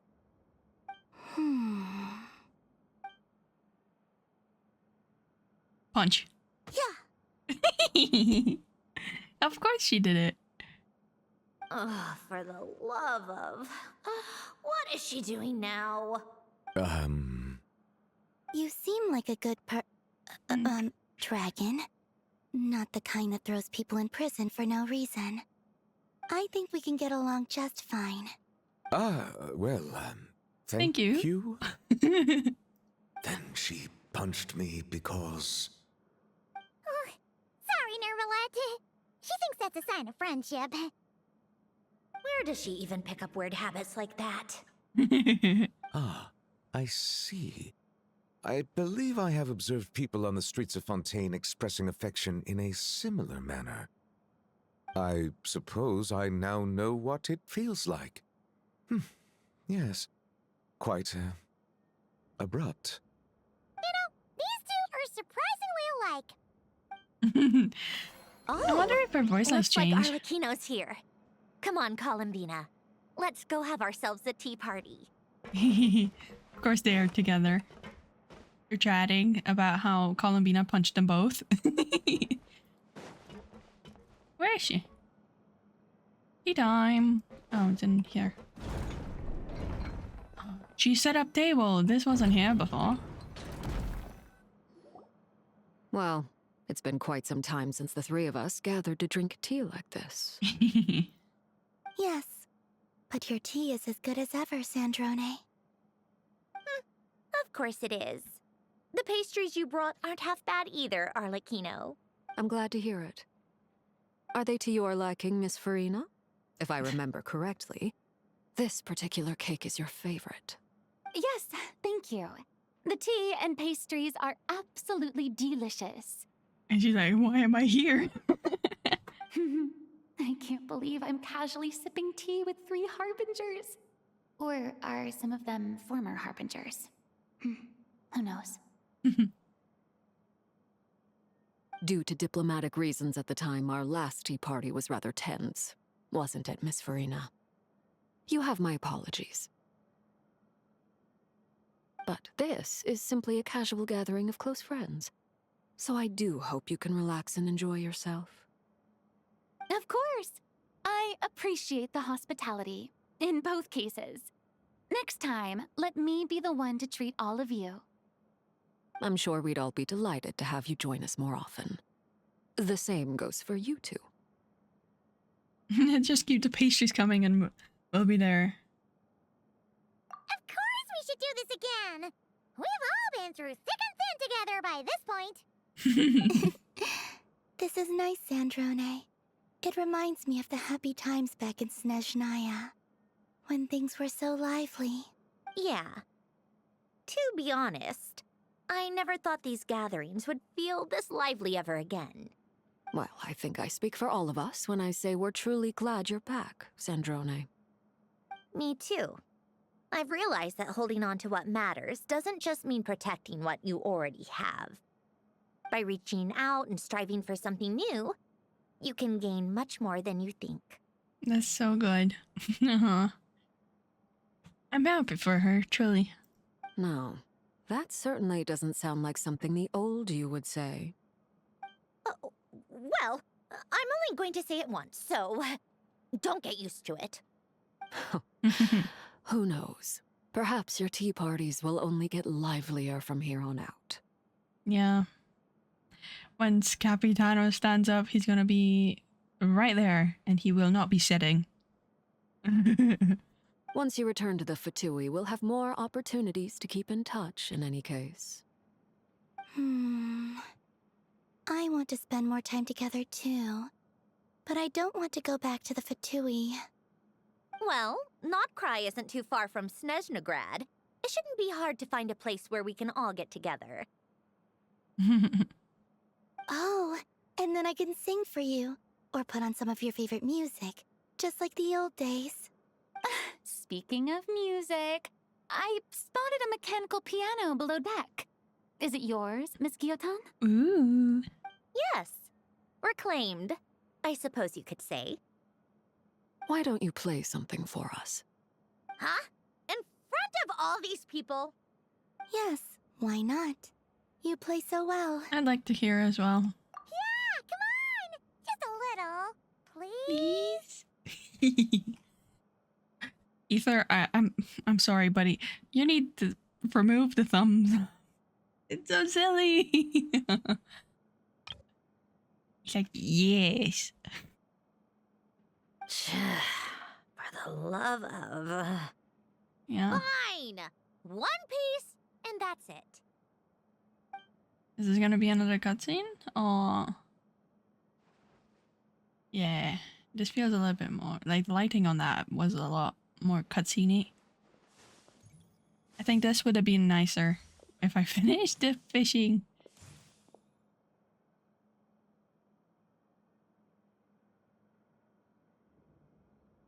Oh, it's such a pretty piano.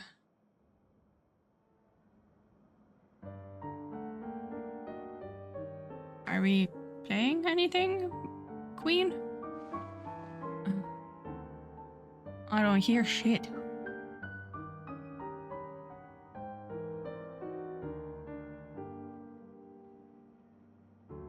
Unfortunate.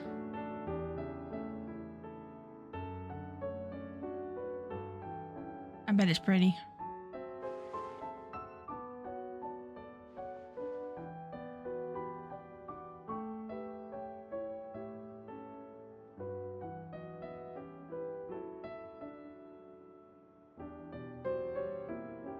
Yeah, no, I can only hear the background noise. Unfortunately. I might try to stitch together the audio in post. If there is audio. There should be. Oh, she took her eye mask off just to see.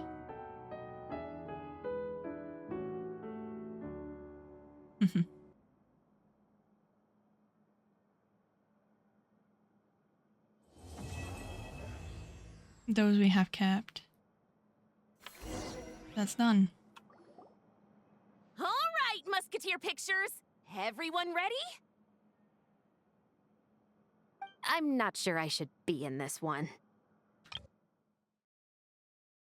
SFX volume. It was low, but still on. And music was on, so I don't know what happened there. Of course you should. You might have primarily helped out another crew this time, but you're still a member of Musketeer Pictures. All right, thanks. I'll still stand a bit off to the side, though. Can I be in the picture too? Of course, Miss Veronique. I would have loved to have you in the last one, too, if circumstances had allowed it. Thank you, Director Xavier. Do I really have to be front and center? You're one of the lead actors! Of course you do! Nervous, Sandrone? A smidge. No. All right, look at the camera. Pictures. And 3, 2, 1. Yeah. Nice. Musketeer Pictures! Aww. The cute picture. Ether, what happened? That was so nice. That was so nice.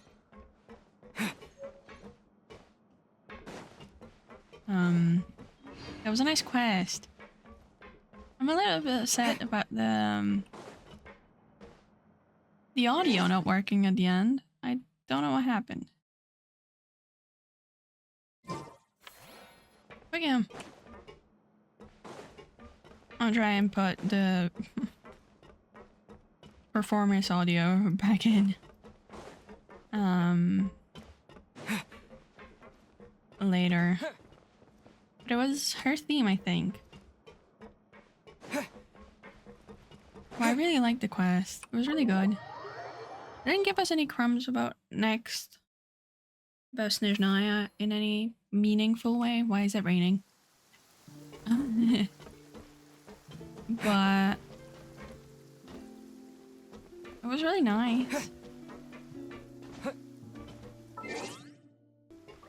I think it's so many.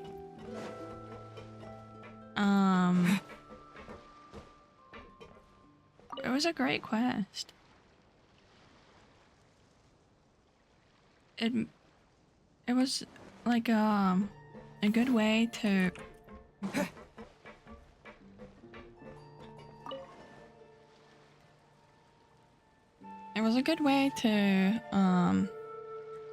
not humanize her, because she was pretty human to begin with, but her to accept like her emotions and stuff as a machine. It was also interesting to see the like linchpins and how I think it was her wish to see Bina to make sure she was okay that gave her the linchpin, because it wasn't on the table before she checked on Bina.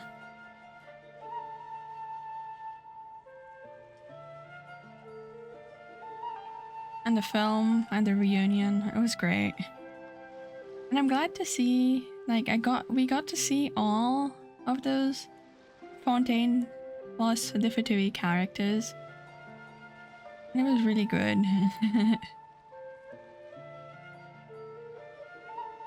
Genuinely enjoyed it a lot. I'm glad it was so nice. It was tying out all the like Nerdsitzenkreuz stuff. It was giving us a film festival like they did before. And while that didn't take as much of a big part, it was a reason for the characters to be in there. And I really liked the Sitlali and Androne interactions and like comparisons, because they're both very similar. And it was just great. It was heartwarming. It was sad. I teared up a little bit in places. And it was just enjoyable.